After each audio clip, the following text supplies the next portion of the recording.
2 flood, അതിനു മുമ്പ് വന്ന ഓഖി, ഇതൊക്കെ കണ്ടു. അതിനോടനുബന്ധിച്ചാണ് ഇതിൽ കൂടുതൽ താല്പര്യം കാണിച്ചു തുടങ്ങിയത്. അപ്പോൾ അതിന് കിട്ടാവുന്ന ഡേറ്റ, ലഭിക്കാവുന്ന സോഴ്സുകൾ എന്തൊക്കെയാണ് ഇപ്പോൾ എന്ന് മനസ്സിലാക്കുകയും ആ സോഴ്സുകളിൽ നിന്ന് ഡേറ്റ കണ്ടെത്തുകയും അതിനെ ഒന്ന് വിശകലനം ചെയ്ത് അതിനെ എങ്ങനെ ഒന്ന് ഇന്റർപ്രിറ്റ് ചെയ്യണം എന്നുള്ളതും ഒക്കെ സ്വയം ആർജിച്ചെടുത്തതാണ്.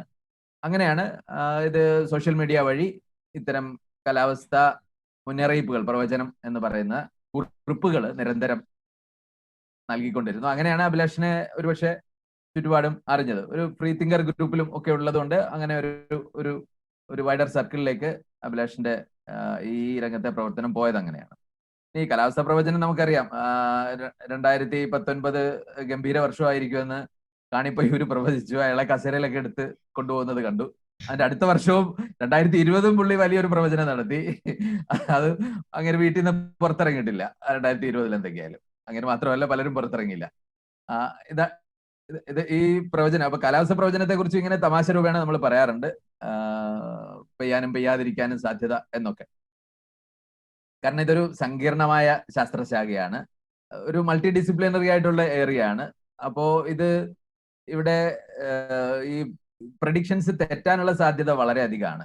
അപ്പോൾ നമ്മൾ പ്രിസൈസ് ആക്കി പറയണത്, നമുക്കൊരു അടുത്ത വർഷത്തെ ആവറേജ് കാലാവസ്ഥ എന്താണെന്ന് വേണമെങ്കിൽ ഇപ്പൊ തന്നെ പറയാൻ കഴിയും, ഈ പാരാമീറ്റേഴ്സ് ഒക്കെ വെച്ചുകൊണ്ട്. ഒരു 7 ദിവസത്തേക്ക് അല്ലെങ്കിൽ ഒരു 15 ദിവസത്തേക്ക് അപ്പുറത്തേക്കുള്ളത് ഒക്കെ ഏകദേശമൊക്കെ പറയാൻ കഴിയും. അതിനപ്പുറത്തേക്ക് നമ്മൾ അടുത്ത മാസം ഇന്നേ ദിവസം എന്തായിരിക്കും, മഴ പെയ്യോ എന്ന് ചോദിച്ചാൽ പ്രഡിക്റ്റ് ചെയ്താൽ അത് തെറ്റിപ്പോകാനാണ് വഴി. അത് സമയദൈർഘ്യം കൂടുന്നതനുസരിച്ച് അത് തെറ്റിക്കൊണ്ടിരിക്കും. പക്ഷെ വരും വർഷങ്ങളിലെ ആവറേജ് കാലാവസ്ഥയിൽ ഉണ്ടാകാവുന്ന മൊത്തത്തിൽ എത്ര മഴ ലഭിക്കാം എന്നൊക്കെ നമുക്ക് പ്രഡിക്റ്റ് ചെയ്യാൻ കഴിയും എന്നാണ് പൊതുവെ ഇതിനെക്കുറിച്ച് പറയുന്നത്. അപ്പൊ അതിന്റെ സാങ്കേതിക അംശങ്ങളിലേക്ക് ഞാൻ കടക്കുന്നില്ല. ഇതാണ് ഒരു സംഗതി. 2, ഇത് നമുക്കും വേണമെങ്കിൽ ഇന്ന് റിസോഴ്സസ് ലഭ്യമാണ്, ഡേറ്റ ലഭ്യമാണ്, അതുപയോഗിച്ച് നമുക്ക് കാര്യങ്ങൾ മനസ്സിലാക്കാൻ കഴിയും എന്ന ഒരു വസ്തുത കൂടിയുണ്ട്. അതിന് ഉദാഹരണമാണ് അഭിലാഷിന്റെ പ്രവർത്തനങ്ങൾ എന്ന് പറയുന്നത്. എന്തായാലും നമുക്ക് സ്പീക്കറായ അഭിലാഷിനെ ലഭിച്ചു. ഒരു കാര്യം കൂടിയുണ്ട്, ഞാന് എൻ്റെ ഒരു വിദ്യാർത്ഥി എന്ന് വേണമെങ്കിൽ പറയാം അഭിലാഷ്. കാരണം BA എക്കണോമിക്സിനെ, ഞാൻ കെമിസ്ട്രി ആണ് BA എക്കണോമിക്സിനെ ഞാൻ പഠിപ്പിച്ചുകൊണ്ടിരുന്ന കോളേജിൽ ജോയിൻ ചെയ്യുകയും ഡ്രോപ്പ് ഔട്ട് ചെയ്തു പോയതിനു ശേഷമാണ് ബാക്കി ഈ സാഹസങ്ങളൊക്കെ ജീവിതത്തിൽ ചെയ്തത്. അപ്പോ ഈ കോളേജ് പഠിച്ചിട്ട് കാര്യമില്ലാന്ന് അഭിലാഷിന് അന്ന് തന്നെ മനസ്സിലായി. എന്തായാലും നമുക്ക് അഭിലാഷ് ജോസഫിനെയാണ് നമുക്ക് സ്പീക്കറെ ലഭിച്ചിരിക്കുന്നത്. അഭിലാഷിനെ ഈ സെഷനിലേക്ക് ഞാൻ സ്വാഗതം ചെയ്യുന്നു. നമ്മള് ഈ സെഷൻ സ്റ്റാർട്ട് ചെയ്യുന്നത് ഇതിന്റെ ഹാർഡ് കോർ സയൻസ്, ഡാറ്റ എങ്ങനെ ബാക്ക് എൻഡിൽ പ്രോസസ് ചെയ്യുന്നു, അല്ലെങ്കിൽ അതിനുപയോഗിക്കുന്ന അൽഗോരിതങ്ങൾ ഏത്, അതിനുപയോഗിക്കുന്ന പുതിയ മെത്തേഡുകൾ ഏത് എന്നുള്ളതിനേക്കാൾ കൂടുതൽ നേരത്തെ ഇൻട്രൊഡക്ടറി സൂചിപ്പിച്ചതുപോലെ നമ്മള് ഇതിനകത്ത് കിട്ടാവുന്ന ഇതിന്റെ ഒരു ബ്രീഫ് ഹിസ്റ്ററി, എല്ലാ സയൻസ് ശാഖകളെയും പോലെ മനുഷ്യരാശി ഫേസ് ചെയ്തിട്ടുള്ള ഒരു ഡിഫിക്കൽട്ടി ഇതിനകത്തും വന്നിട്ടുണ്ട്. തൊട്ട് മുമ്പിലുള്ള തലമുറകളുടെ ഒരുപാട് അസംഷൻസ് തിരുത്തിയും ഈ പറഞ്ഞ പോലെ നമ്മളുടെ ലഭ്യമായ നമ്മുടെ പുതിയ അറിവുകൾ കൂട്ടിച്ചേർത്തും കമ്പ്യൂട്ടിംഗ് ശേഷി വന്നതോടെ നമ്മൾ അതിനകത്ത് കുറച്ചും കൂടി വേഗത ആർജിച്ച് അങ്ങനെ വന്ന ഒരു ചരിത്രം ഇൻട്രൊഡ്യൂസ് ചെയ്ത ശേഷം നമ്മളുടെ ഇപ്പോഴത്തെ ഒരു അവസ്ഥയെക്കുറിച്ചും സംസാരിച്ച്, പിന്നെ സാധാരണ നമ്മളിപ്പോൾ കിട്ടുന്ന ഒരു ഒഫീഷ്യൽ ഫോർകാസ്റ്റിൽ നിന്നും സാധാരണ നമുക്കൊരു ആളുകൾക്ക് ഇതിനെപ്പറ്റി കൂടുതൽ ഒന്നുകൂടെ വെരിഫൈ ചെയ്യണമെന്നുണ്ട്, അല്ലെങ്കിൽ അങ്ങനത്തെ സോഴ്സ് യൂസ് ചെയ്തിട്ട് അമേച്ചറായിട്ട് നിൽക്കുന്ന ആളുകൾക്കോ അല്ലെങ്കിൽ ഇതിൽ താല്പര്യമുള്ള ആളുകൾക്കോ എങ്ങനെ ചെയ്യാം എന്നുള്ള നമ്മളുടെ ഒരു പ്രാദേശിക പ്രത്യേകതകൾ മോണിറ്റർ ചെയ്തുകൊണ്ട് എങ്ങനെ നമുക്കിത് കൂടുതൽ മെച്ചപ്പെടുത്താം, അല്ലെങ്കിൽ താല്പര്യമുള്ള ആളുകൾക്ക് ഇതൊരു തൊഴിൽ മേഖലയായിട്ട് ഇതിനകത്തോട്ട് കടന്നു വരാൻ പറ്റുമോ, എവിടെയൊക്കെ ഓപ്പർച്യൂണിറ്റി ഉണ്ട് എന്നുള്ള കാര്യങ്ങളിലെല്ലാം ഒരു ഡിസ്കഷനിലേക്കാണ് നമ്മൾ പോകുന്നത്.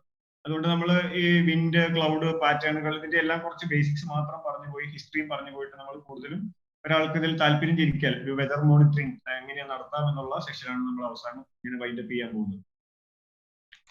അപ്പൊ ഇതിന്റെ ആദ്യകാല ചരിത്രം എന്ന് പറഞ്ഞാൽ ഈ പുരാതന എല്ലാ നാഗരികതകളിലും പല വിഷയങ്ങളെ പറ്റി മനുഷ്യര് ആലോചിച്ചിരുന്നത് പോലെ തന്നെ ഈ വ്യതിയാനങ്ങൾ, കാലാവസ്ഥാ വ്യതിയാനങ്ങൾ നിരീക്ഷിക്കാനുള്ള ഒരു ശ്രമം വളരെ നന്നായിട്ട് നടന്നിരുന്നു. അത് ആക്ച്വലി BC 650 BC ഈ മേഘങ്ങളുടെയും രൂപത്തെയും ഒക്കെ ആശ്രയിച്ചിട്ട്, അതായത് ഇപ്പോൾ ചന്ദ്രന്റെ ചുറ്റും ഒരു വലയം കണ്ടാൽ കാലാവസ്ഥ അടുത്ത ആഴ്ച ഇങ്ങനെ ആയിരിക്കും, അല്ലെങ്കിൽ 2 നക്ഷത്രങ്ങൾ ഇന്ന ആംഗിളിൽ വന്നു കഴിഞ്ഞാൽ കാലാവസ്ഥ കാലാവസ്ഥ എങ്ങനെയായിരിക്കും എന്നൊക്കെ കണക്ക് കൂട്ടിയിട്ടാണ് ഈ ബാബിലോണിയക്കാർ ഒരു ചെറിയ ശ്രമം ഇതിനെപ്പറ്റി നടത്തിക്കൊണ്ടിരുന്നത്. ഇതിന്റെ ചരിത്രത്തിൽ ആദ്യം മെൻഷൻ ചെയ്യുന്ന നമ്മൾ ഹിസ്റ്ററി നോക്കുമ്പോൾ മനസ്സിലാകുന്ന അതാണ്. പിന്നെ ഒരു 300 BC ആയപ്പോഴത്തേക്കൊക്കെ നമ്മളുടെ ചൈനക്കാര് അവരുടെ ഈ ഒരു വർഷത്തിനെ അവരെന്ത് ചെയ്തു, 24 ഉത്സവങ്ങളായിട്ട് തിരിച്ചു. 24 ഉത്സവങ്ങളായിട്ട് തിരിച്ചു. അപ്പൊ അതിനകത്ത് ഒരു ഉത്സവം, ഇപ്പൊ നമ്മൾ പറയുന്ന പോലെ കൊയ്ത്തുത്സവം അല്ലെങ്കിൽ വിന്ററിൽ, അങ്ങനെ ഓരോ ഉത്സവവും ഓരോ കാലാവസ്ഥയുമായി അവർ റിലേറ്റ് ചെയ്ത് പറയാൻ ശ്രമിച്ചുകൊണ്ടിരുന്നു. കാരണം അന്നത്തെ ലഭ്യമായിരുന്ന അറിവുകളുടെ അടിസ്ഥാനത്തിൽ അവർക്ക് അങ്ങനെയാണ് ഇതിനെ വേർതിരിക്കാൻ പറ്റിയത്. ഇന്നാണ് നമ്മൾ മൺസൂൺ, വിന്റർ എന്നൊക്കെ പറഞ്ഞ് വേർതിരിച്ചതിന്റെ കാരണങ്ങൾ അറിയാത്ത ഒരു കാലഘട്ടത്തിൽ അവർ ഓരോ ഉത്സവങ്ങളുമായിട്ട് ബന്ധപ്പെടുത്തി. ഇതിനെപ്പറ്റി പതിവ് പോലെ ഒരു തുടക്കം വരുന്നത്, ഒരു ആധികാരികമായി എഴുതാൻ ശ്രമിക്കുന്നത് അരിസ്റ്റോട്ടിലാണ്. 340 BC അരിസ്റ്റോട്ടില് ഈ മേഘങ്ങളെ നിരീക്ഷിച്ചു. ആലിപ്പഴം, കാറ്റ്, ഇടിമിന്നൽ, ചുഴലിക്കാറ്റ്, പിന്നെ ഇതിന്റെയൊക്കെ രൂപീകരണത്തെ കുറിച്ച് സിദ്ധാന്തങ്ങൾ ഉൾക്കൊള്ളുന്ന ഒരു മെറ്റീരിയോളജിക്ക എന്നൊരു പുസ്തകം എഴുതി.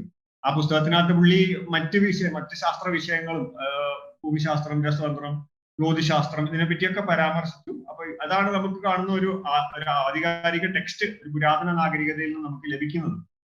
അരിസ്റ്റോട്ടില് ഏറെക്കുറെ നമുക്ക് മനുഷ്യന്റെ ബ്രെയിൻ ഡെവലപ്പ് ചെയ്ത നിരീക്ഷണങ്ങളുടെ കൂടെ പോകുന്ന ആ ശ്രമത്തിന്റെ ഭാഗമായിട്ട് അദ്ദേഹത്തിന്റെ നിരീക്ഷണങ്ങൾ, അതിനൊരു ശ്രമം നടത്തിയെങ്കിലും പല നിരീക്ഷണങ്ങളും തെറ്റായിരുന്നു വെച്ചാൽ പിന്നീടാണ് അത് മനസ്സിലാകുന്നത്. നമ്മൾ അങ്ങോട്ട് വരുന്നുണ്ട്. അദ്ദേഹം പക്ഷെ ഇതിനെ ഒരു ക്രോഡീകരിച്ച ഒരു പുസ്തക രൂപത്തിലാക്കി. ഇതിന്റെ കാരണം ഇങ്ങനെയാണ്, ഇടിമിന്നലിന്റെ കാരണം ഇങ്ങനെയാണ് എന്നൊക്കെ പറഞ്ഞു. കാരണം ഉദാഹരണത്തിന് പുള്ളി കാറ്റും മേഘങ്ങളൊക്കെ സൂര്യാസ്തമയത്തിന്റെ ഭാഗമായിട്ട് പടിഞ്ഞാറ് നിന്ന് ഉണ്ടാകുന്നതാണെന്നൊക്കെയാണ് പുള്ളി, അങ്ങനത്തെ ചില നിരീക്ഷണങ്ങളൊക്കെയാണ് പുള്ളി നടത്തി വെച്ചത്. ഇതിന്റെ റീസൺ ബിഹൈൻഡ് ദിസ് ഇന്നതാണെന്നുള്ളതാണ് പറഞ്ഞത്. അപ്പൊ അത് നമുക്ക് ഇന്ന് തെറ്റാന്നറിയാം. പക്ഷെ അന്ന് അവൈലബിൾ ആയിട്ടുള്ള അതിനെതിരായിട്ട് വാദഗതികളൊന്നും ഇല്ലാതിരുന്നുകൊണ്ട് ഇത് തുടർന്നു പോന്നു.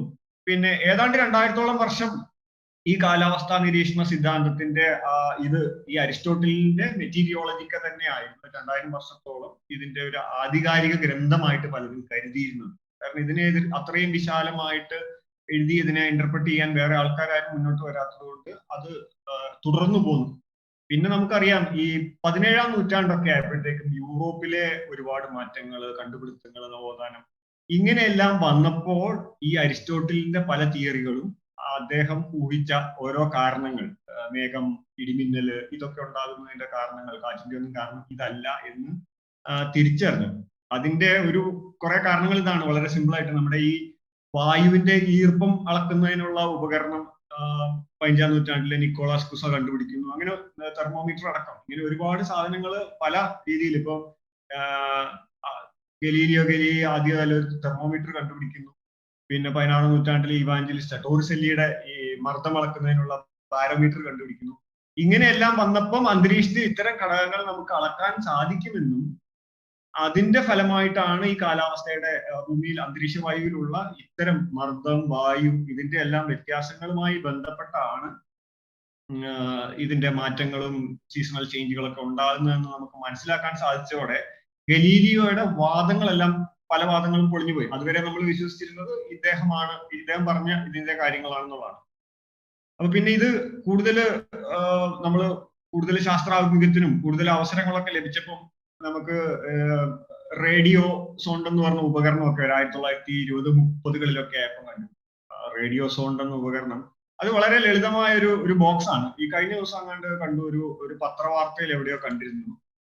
ഇത് എവിടെയോ ഒരു സ്ഥലത്ത് ISRO എന്നോ എന്തോ ഒരു അളക്കാൻ വേണ്ടി വിക്ഷേപിച്ചപ്പം അത് നിലത്ത് വീണിട്ട് അടുത്ത പോലീസ് സ്റ്റേഷനിൽ ഏൽപ്പിച്ചു എന്ന് മലയാള പത്രത്തിൽ എവിടെ ഒരു വാർത്ത കണ്ടിരുന്നു. അത് നമ്മളുടെ ലോകത്ത് ആകമാനമുള്ള പല വെതർ സ്റ്റേഷനുകളിൽ നിന്നും അന്തരീക്ഷത്തിലെ നമുക്ക് നമ്മളുടെ പരിസരത്തെ ഈർപ്പമോ വായുവോ ഒന്നും കണ്ടെത്തിയാൽ പോരല്ലോ. അപ്പൊ ഈ സോണോ, ഇതിന്റെ ഈ ഉപകരണം ഒരു ചെറിയ ചതുര ബോക്സ് ആണ്. ബോക്സ് ബാറ്ററിയിൽ പ്രവർത്തിക്കുന്നതാണ്. അത് ഹൈഡ്രജനോ ഹീലിയമോ ഉള്ള ബലൂൺ ഉപയോഗിച്ചിട്ട് അന്തരീക്ഷത്തിന്റെ മുകളിലേക്ക് വിക്ഷേപിക്കും. ഏതാണ്ട് ഇതൊരു 30 കിലോമീറ്ററോളം നമ്മുടെ അന്തരീക്ഷത്തിന്റെ മുകളിലേക്ക് സഞ്ചരിക്കും. അങ്ങനെ സഞ്ചരിക്കുമ്പോൾ ഈ സംഭവം നമുക്ക് പോകുന്ന വഴിയിലുള്ള ഓരോ ലെയറിലെയും ഓരോ ഉയരത്തിലെയും അന്തരീക്ഷ ഈർപ്പം, അന്തരീക്ഷത്തിലെ വായുവിന്റെ ഒരു ഗതിവേഗം, പിന്നെ ഇങ്ങനെ പല പ്രഷർ, മർദ്ദം, ഇതിന്റെ എല്ലാ കാര്യങ്ങളും ഇങ്ങനെ നമുക്ക് ലഭ്യമാക്കിക്കൊണ്ടിരിക്കും. അപ്പൊ ഇതിന്റെ ഒരു ഗുണം എന്താണെന്ന് വെച്ചാൽ ലഭ്യമാക്കേണ്ട ഒരു റേഡിയോ ട്രാൻസ്മിറ്റർ വഴി ഇത് എവിടുന്നാണോ വിക്ഷേപിക്കുന്നത് ആ സ്റ്റേഷനിലേക്ക് ഇത് നൽകും എന്നുള്ളതാണ് ഇതിന്റെ പ്രത്യേകത. ഇതാണ് ഇതെല്ലാവർക്കും കാണാമെന്ന് വിചാരിക്കുന്നു. ഇങ്ങനെ ഒരു ഉപകരണമാണ് ഈ സോണോ റേഡിയോ സൗണ്ടിന്റെ ഉപയോഗം. അപ്പൊ ഇത്തരം കാര്യങ്ങൾ വന്നതോടെ നമുക്ക് കൂടുതൽ ഇത് കണ്ടെത്താം എന്നുള്ള ഒരു ലെവലിലേക്ക് നമ്മൾ എത്തി. കൂടുതൽ കാര്യങ്ങൾ, കൂടുതൽ ഡാറ്റകൾ കളക്ട് ചെയ്യാമെന്നുള്ള ലെവലിലേക്ക് എത്തി. ലോകത്തെ എല്ലാ രാജ്യങ്ങളും ഇത്തരം സാധനങ്ങൾ ഉപയോഗിച്ചിട്ട് ഇതിന്റെ അന്തരീക്ഷ മർദ്ദം എല്ലാം ഉളക്കാൻ തുടങ്ങി. ഇതിന്റെ ഡാറ്റകൾ പരസ്പരം ഷെയർ ചെയ്ത് കൂടുതൽ വിവരങ്ങളിലേക്കും കൂടുതൽ കൃത്യതകളിലേക്കും ഒക്കെ വരാൻ ശ്രമിച്ചു. ഇതാണ് ഇതിനകത്തുള്ള ഒരു പ്രധാന മാറ്റം എന്ന് പറയുന്നത്. കാലാവസ്ഥാ നിരീക്ഷണത്തിൽ നമുക്ക് ഉപകരണങ്ങൾ ഉപയോഗിച്ച് വരുന്നതിൽ ഒരു ടേണിംഗ് പോയിന്റ് എന്ന് പറയുന്നത് ഈ റേഡിയോ സോണിന്റെ കണ്ടുപിടുത്തമാണ്. അപ്പൊ ഇത് ഗ്രൗണ്ട് സ്റ്റേഷനിലേക്ക് അയക്കുന്നു. പിന്നെ നമ്മളുടെ മറ്റ് ഉപകരണങ്ങൾ, റേഡിയോ, ഇത് കാണാവുന്നതായിരിക്കുന്നു സ്ക്രീനിൽ. ഇങ്ങനത്തെ കുറച്ച് കോമൺ ഇൻസ്ട്രുമെന്റുകൾ, അനിമോമീറ്റർ, കാറ്റിന്റെ ഗതി അളക്കാനുള്ള സംഭവങ്ങൾ, അതേപോലെ അന്തരീക്ഷത്തിലെ ഈർപ്പം അളക്കാനുള്ള ഉപകരണങ്ങൾ, റെയിൻ ഗേജ്, ഈ ഉപകരണങ്ങളൊക്കെ നമുക്ക് ചുരുങ്ങിയ ചെലവിൽ നിർമ്മിച്ചെടുക്കാവുന്നതാണ്. ഇതൊക്കെയാണ് ഒരു വെതർ ബേസിക് ടൂളുകൾ പല മേഖലയിലുള്ള ഡാറ്റ കളക്ട് ചെയ്യാൻ വേണ്ടി നമ്മൾ ഇന്ന് ഉപയോഗിച്ചുകൊണ്ടിരിക്കുന്നത്. പിന്നെ ഇത്തരം കാര്യങ്ങൾ വെച്ച് ഉപയോഗിച്ചിട്ട് നമ്മൾ ഡാറ്റകൾ പ്രോസസ് ചെയ്ത് മുന്നോട്ട് പോകുന്നത് നമുക്ക് പ്രഡിക്ഷന് വേണ്ടി ഉപയോഗിച്ച് എത്രത്തോളം എത്തുമെന്നുള്ളതിനെ പറ്റി ഒരു പഠനം നടത്തി കഴിഞ്ഞപ്പോൾ കാലാവസ്ഥ നമുക്ക് മുൻകൂട്ടി തീരുമാനിക്കാൻ, ഒരു ദിവസത്തേക്ക് കാലാവസ്ഥയെ നമുക്ക് ഇപ്പൊ കാണിച്ച ഉപകരണങ്ങൾ കൊണ്ട് നമുക്ക് പ്രെഡിക്റ്റ് ചെയ്യാൻ പറ്റുള്ളൂ, അല്ലെങ്കിൽ 1-2 ദിവസത്തെ. പക്ഷെ നമുക്ക് അത്രയും കിട്ടിയാൽ പോരാ എന്നുള്ള ആവശ്യം വന്നപ്പോൾ ഈ ഫിസിക്സിനെ, അന്തരീക്ഷത്തിനെ മുഴുവൻ ഫിസിക്സിന്റെ ഒരു ദൃഷ്ടിയിൽ നമ്മൾ ഇതിനെ ഒരു ഫ്ലൂയിഡ് മെക്കാനിസം ആക്കി കൺവേർട്ട് ചെയ്തിട്ട് ആ ഫ്ലൂയിഡ് മെക്കാനിസത്തിൽ വായുവിനെ ഒരു ലിക്വിഡ് ഫോമിൽ കണക്ക് കൂട്ടിയിട്ട് അതിനെ തുല്യമായ ഗണിത സമവാക്യങ്ങളിലേക്കും സ്റ്റാറ്റിസ്റ്റിക്കൽ സമവാക്യങ്ങളിലേക്കും മാറ്റിയിട്ട് അത് കണക്ക് കൂട്ടാം എന്ന് ഒരു നോർവീജിയൻ ശാസ്ത്രജ്ഞൻ ഇങ്ങനെ ഒരു തിയറി മുന്നോട്ട് വെച്ചു. അത് 1904 മുന്നോട്ട് വെക്കുന്നത്. അദ്ദേഹത്തിന്റെ സ്വന്തം ഒരു ഓൺ തിയറിയാണ്. പുള്ളി ഇങ്ങനെ പറഞ്ഞിട്ടൊരു റിച്ചാർഡ്സൺ എന്ന് പറഞ്ഞ ഒരു ബ്രിട്ടീഷ് മാത്തമാറ്റീഷ്യന്റെ സഹായത്തോടെയാണ് ഇങ്ങനെ ഒരു ഐഡിയ നമുക്ക് കണക്ക് കൂട്ടാം എന്നുള്ള രീതിയിൽ ഇങ്ങനെ ഒരു മാർഗമുണ്ട്. കൂടുതൽ മുന്നോട്ടുള്ള കാലാവസ്ഥ, ഒരാഴ്ച കഴിഞ്ഞാൽ കാലാവസ്ഥ എന്തായിരിക്കും, അടുത്ത ദിവസം 6 മണി മുതൽ 8 മണി വരെ എന്തായിരിക്കും എന്നുള്ള പ്രവചനത്തിന് ഇങ്ങനെ ഒരു മെത്തേഡ് നമുക്ക് ഉപയോഗിക്കാം എന്നുള്ള ലെവലിലേക്ക് എത്തിച്ചേരുന്നത്. പക്ഷെ ഇതിന്റെ ഒരു പ്രശ്നം എന്താ വെച്ചാൽ ഇവരിത് വെച്ചിട്ട് ജർമ്മനിയിലെ ഒരു 6 മണിക്കൂർ, അടുത്ത ആഴ്ച 6 മണിക്കൂറിൽ ജർമ്മനിയിലെ ഏതൊരു പ്രദേശത്തിന്റെ മാത്രം ചെറിയ ഏരിയൽ ഡിസ്റ്റൻസിലെ പ്രദേശത്തെ കാലാവസ്ഥ കണക്ക് കൂട്ടി അരമണിക്കൂർ പ്രവചനം നടത്താൻ, അതായത് അരമണിക്കൂർ നേരത്തെ ഭാവി പ്രവചനം നടത്താൻ അദ്ദേഹത്തിന് ഏതാണ്ട് മാസങ്ങളോളം പുള്ളി ഒറ്റയ്ക്ക് ഇത് കണക്ക് കൂട്ടിക്കൊണ്ടിരുന്നു, ജോലി ചെയ്യാൻ വേണ്ടി എടുത്തുകൊണ്ടിരുന്നു. കാരണം അദ്ദേഹത്തിന് ഇത് കാൽക്കുലേറ്റ് ചെയ്യാൻ വേണ്ടിയിട്ടുള്ള സമവാക്യങ്ങൾ സോൾവ് ചെയ്ത് വന്ന് ഇങ്ങനെ ഔട്ട്പുട്ട് കൊടുക്കാൻ അത് കൃത്യത ഇല്ലായിരുന്നു എന്നുള്ളതിന് പുറമെ നമുക്ക് അത്തരം പ്രഡിക്ഷൻസിന്റെ പ്രായോഗികത നടപ്പാകുന്നില്ല എന്നുള്ള ഘട്ടമെത്തി. പക്ഷെ ഈ റിച്ചാർഡ്സൺ തന്നെ എന്ത് ചെയ്തു, ഈ മാർഗം തെറ്റിപ്പോയി, ശ്രമം പാളിപ്പോയെങ്കിലും ഡാറ്റകൾ നൽകി ഇത് പ്രവചിക്കുന്ന രീതി മാറിപ്പോയെങ്കിലും പുള്ളി ഒരു ജേണലിൽ ഇതിനെപ്പറ്റി ഇതിന് സാധ്യതയുണ്ടെന്നുള്ള രീതിയിൽ തന്നെ പുള്ളി അത് പ്രസിദ്ധീകരിച്ചു. കറക്റ്റ് മെത്തേഡ് അല്ലെങ്കിലും ഇങ്ങനെ ഒരു സാധ്യത ഉണ്ടെന്നുള്ളത്.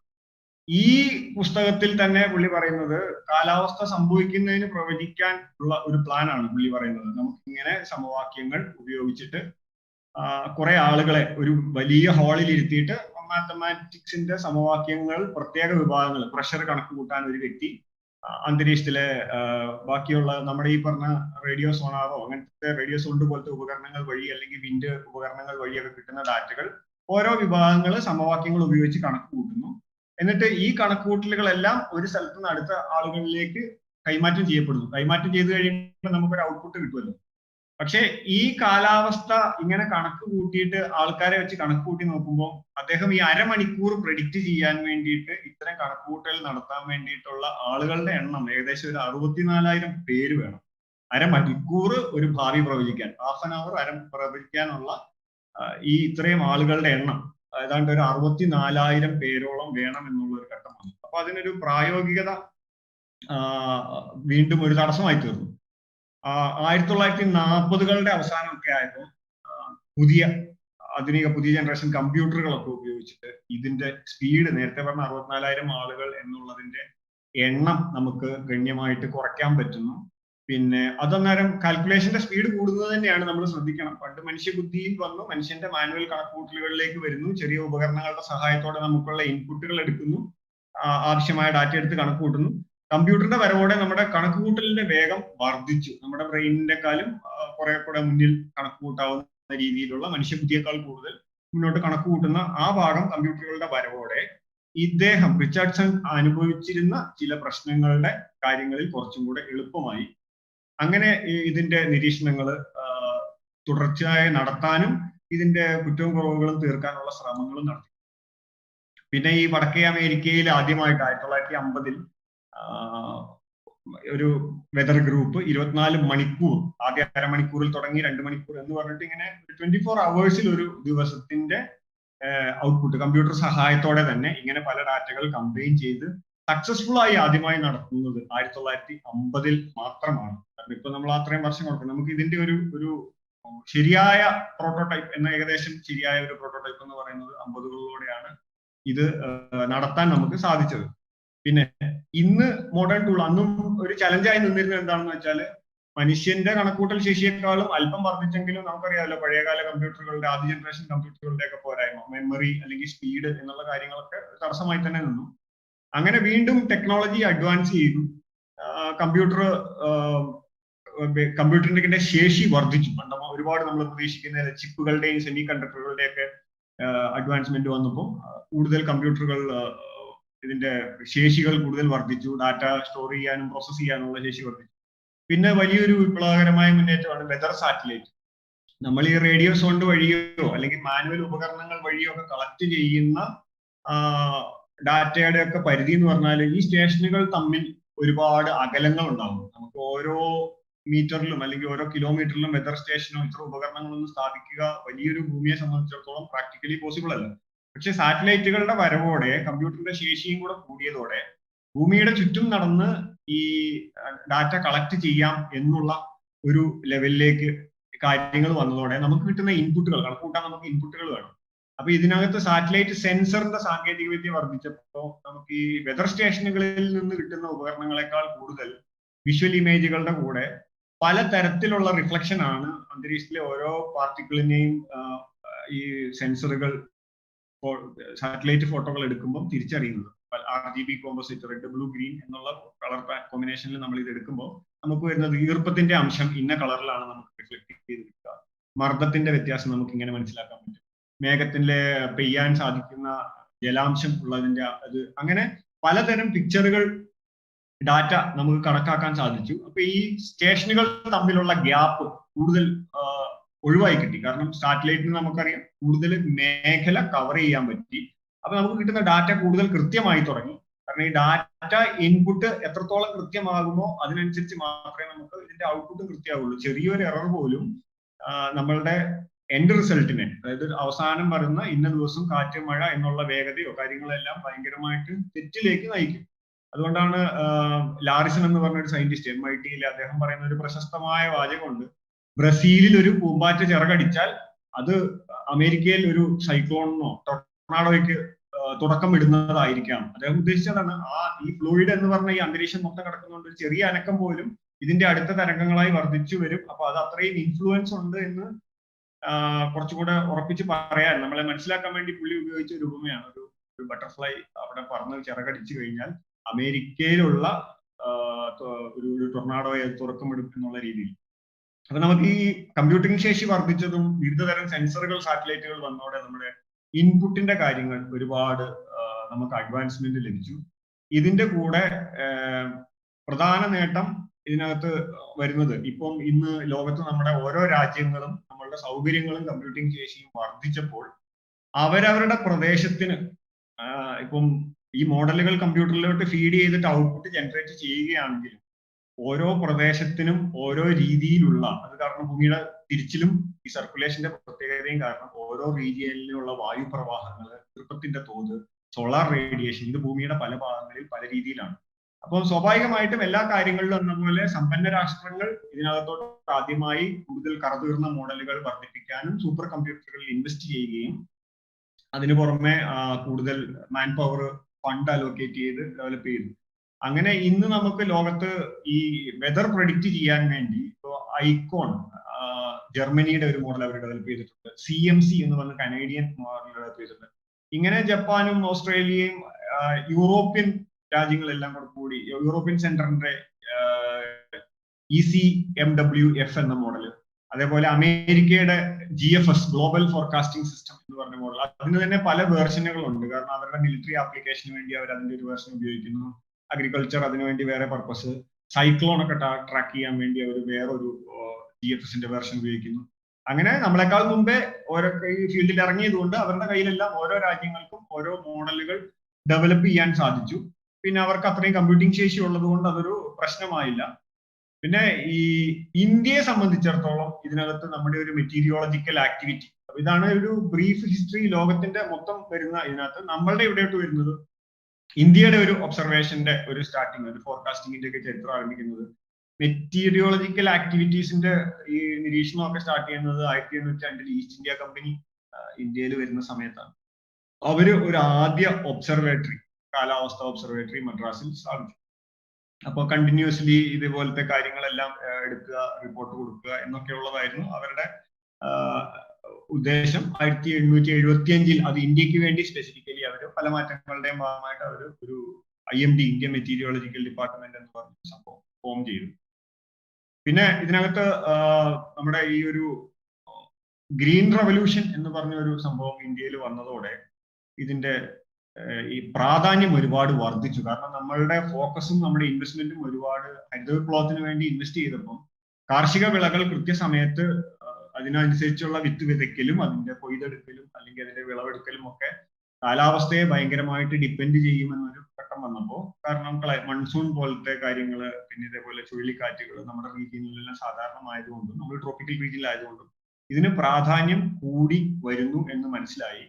മറ്റു രാജ്യങ്ങൾ ഡെവലപ്പ് ചെയ്തതുപോലെ ന്യൂമറിക്കൽ മോഡലുകൾ വേണമെന്ന ആവശ്യം, നമ്മുടെ പ്രദേശത്തിന് കസ്റ്റമൈസ് ചെയ്ത ന്യൂമറിക്കൽ മോഡലുകൾ വേണം എന്നുള്ള, വെതർ പ്രഡിക്ഷൻ മോഡലുകൾ വേണം എന്നുള്ള ആവശ്യത്തിനൊക്കെ നമ്മളും GFSന്റെയും യൂറോപ്യൻ മോഡലിന്റെയും എല്ലാം ഒരു വേർഷനുകൾ എടുത്തിട്ട് മോഡിഫൈ ചെയ്ത് ഇന്ത്യക്ക് പറ്റിയ രീതിയിൽ, ഇന്ത്യൻ കോണ്ടിനെന്റിനനുസരിച്ചുള്ള ഇൻപുട്ടുകൾ നൽകുന്ന രീതിയിൽ മോഡിഫൈ ചെയ്തെന്നാണ് ഞാൻ മനസ്സിലാക്കുന്നത്. കാരണം ഈ രണ്ട് മോഡലുകൾ യൂസ് ചെയ്യുന്നത് ഒന്ന് IMDയും പിന്നെ national centre for medium range forecasting organisation എന്ന് പറഞ്ഞ രണ്ട് സ്ഥാപനങ്ങളാണ്. എല്ലാം ഭൗമ മന്ത്രാലയത്തിന്റെ കീഴിലാണ് ഇവരെല്ലാം വരുന്നത്. അങ്ങനെ രണ്ട് മോഡലുകളാണ് ഇപ്പൊ നമ്മൾ ഓൺ ചെയ്യുന്നത്. നമ്മുടെ പ്രദേശത്തിനനുസരിച്ച് ഏകദേശം കാലിബ്രേറ്റ് ചെയ്യപ്പെട്ടത് എന്ന് വേണമെങ്കിൽ പറയാം.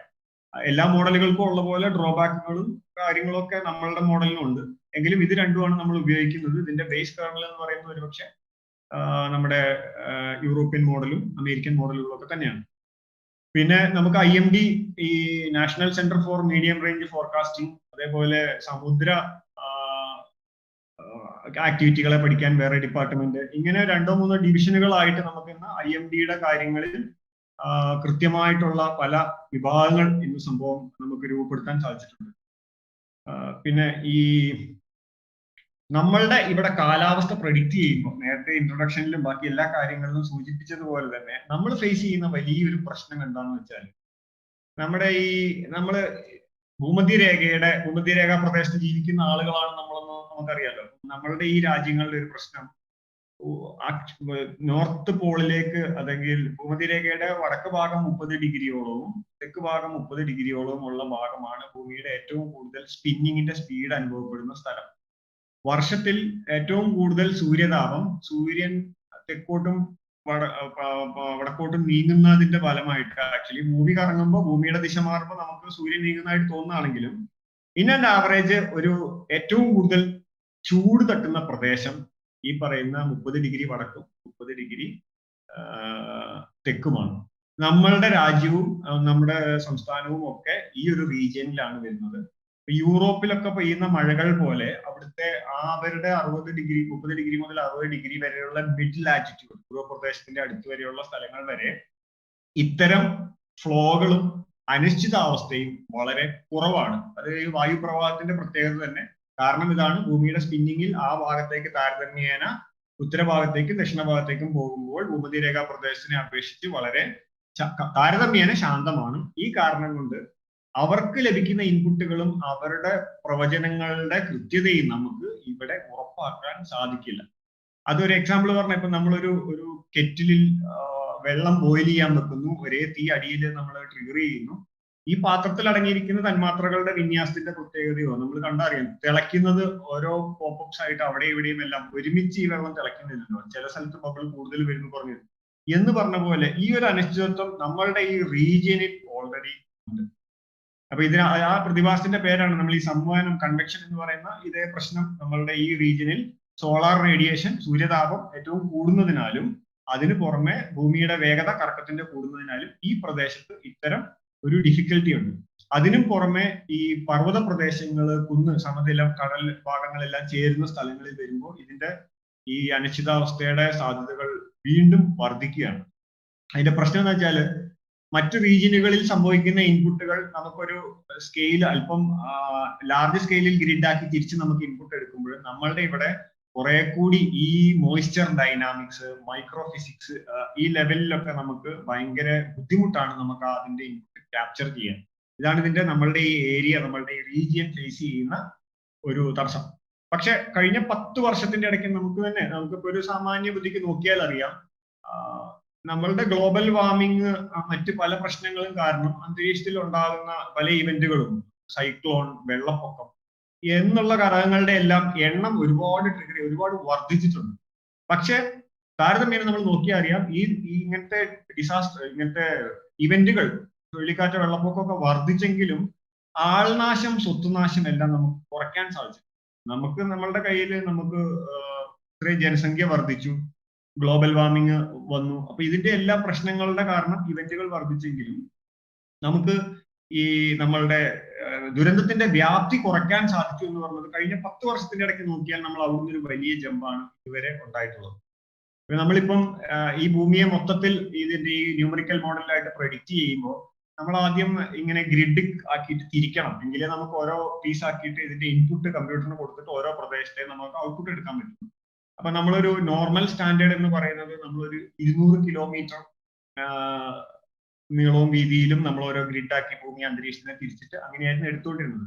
പക്ഷെ ഇപ്പോൾ അത് വന്ന് 7 കിലോമീറ്റർ, 5 കിലോമീറ്റർ, 3 കിലോമീറ്റർ വരെയൊക്കെ പ്രിസൈസ്ഡ് ഗ്രിഡുകളാക്കി കുറച്ച് നമുക്ക് കണക്ക് കൂട്ടാനുള്ള കമ്പ്യൂട്ടിംഗ് ശേഷിയും ഒക്കെ ആർജിച്ചു. ഇൻപുട്ട് എടുക്കാനുള്ള സംവിധാനങ്ങളൊക്കെ നമ്മുടെ കയ്യിൽ വന്നു തുടങ്ങി.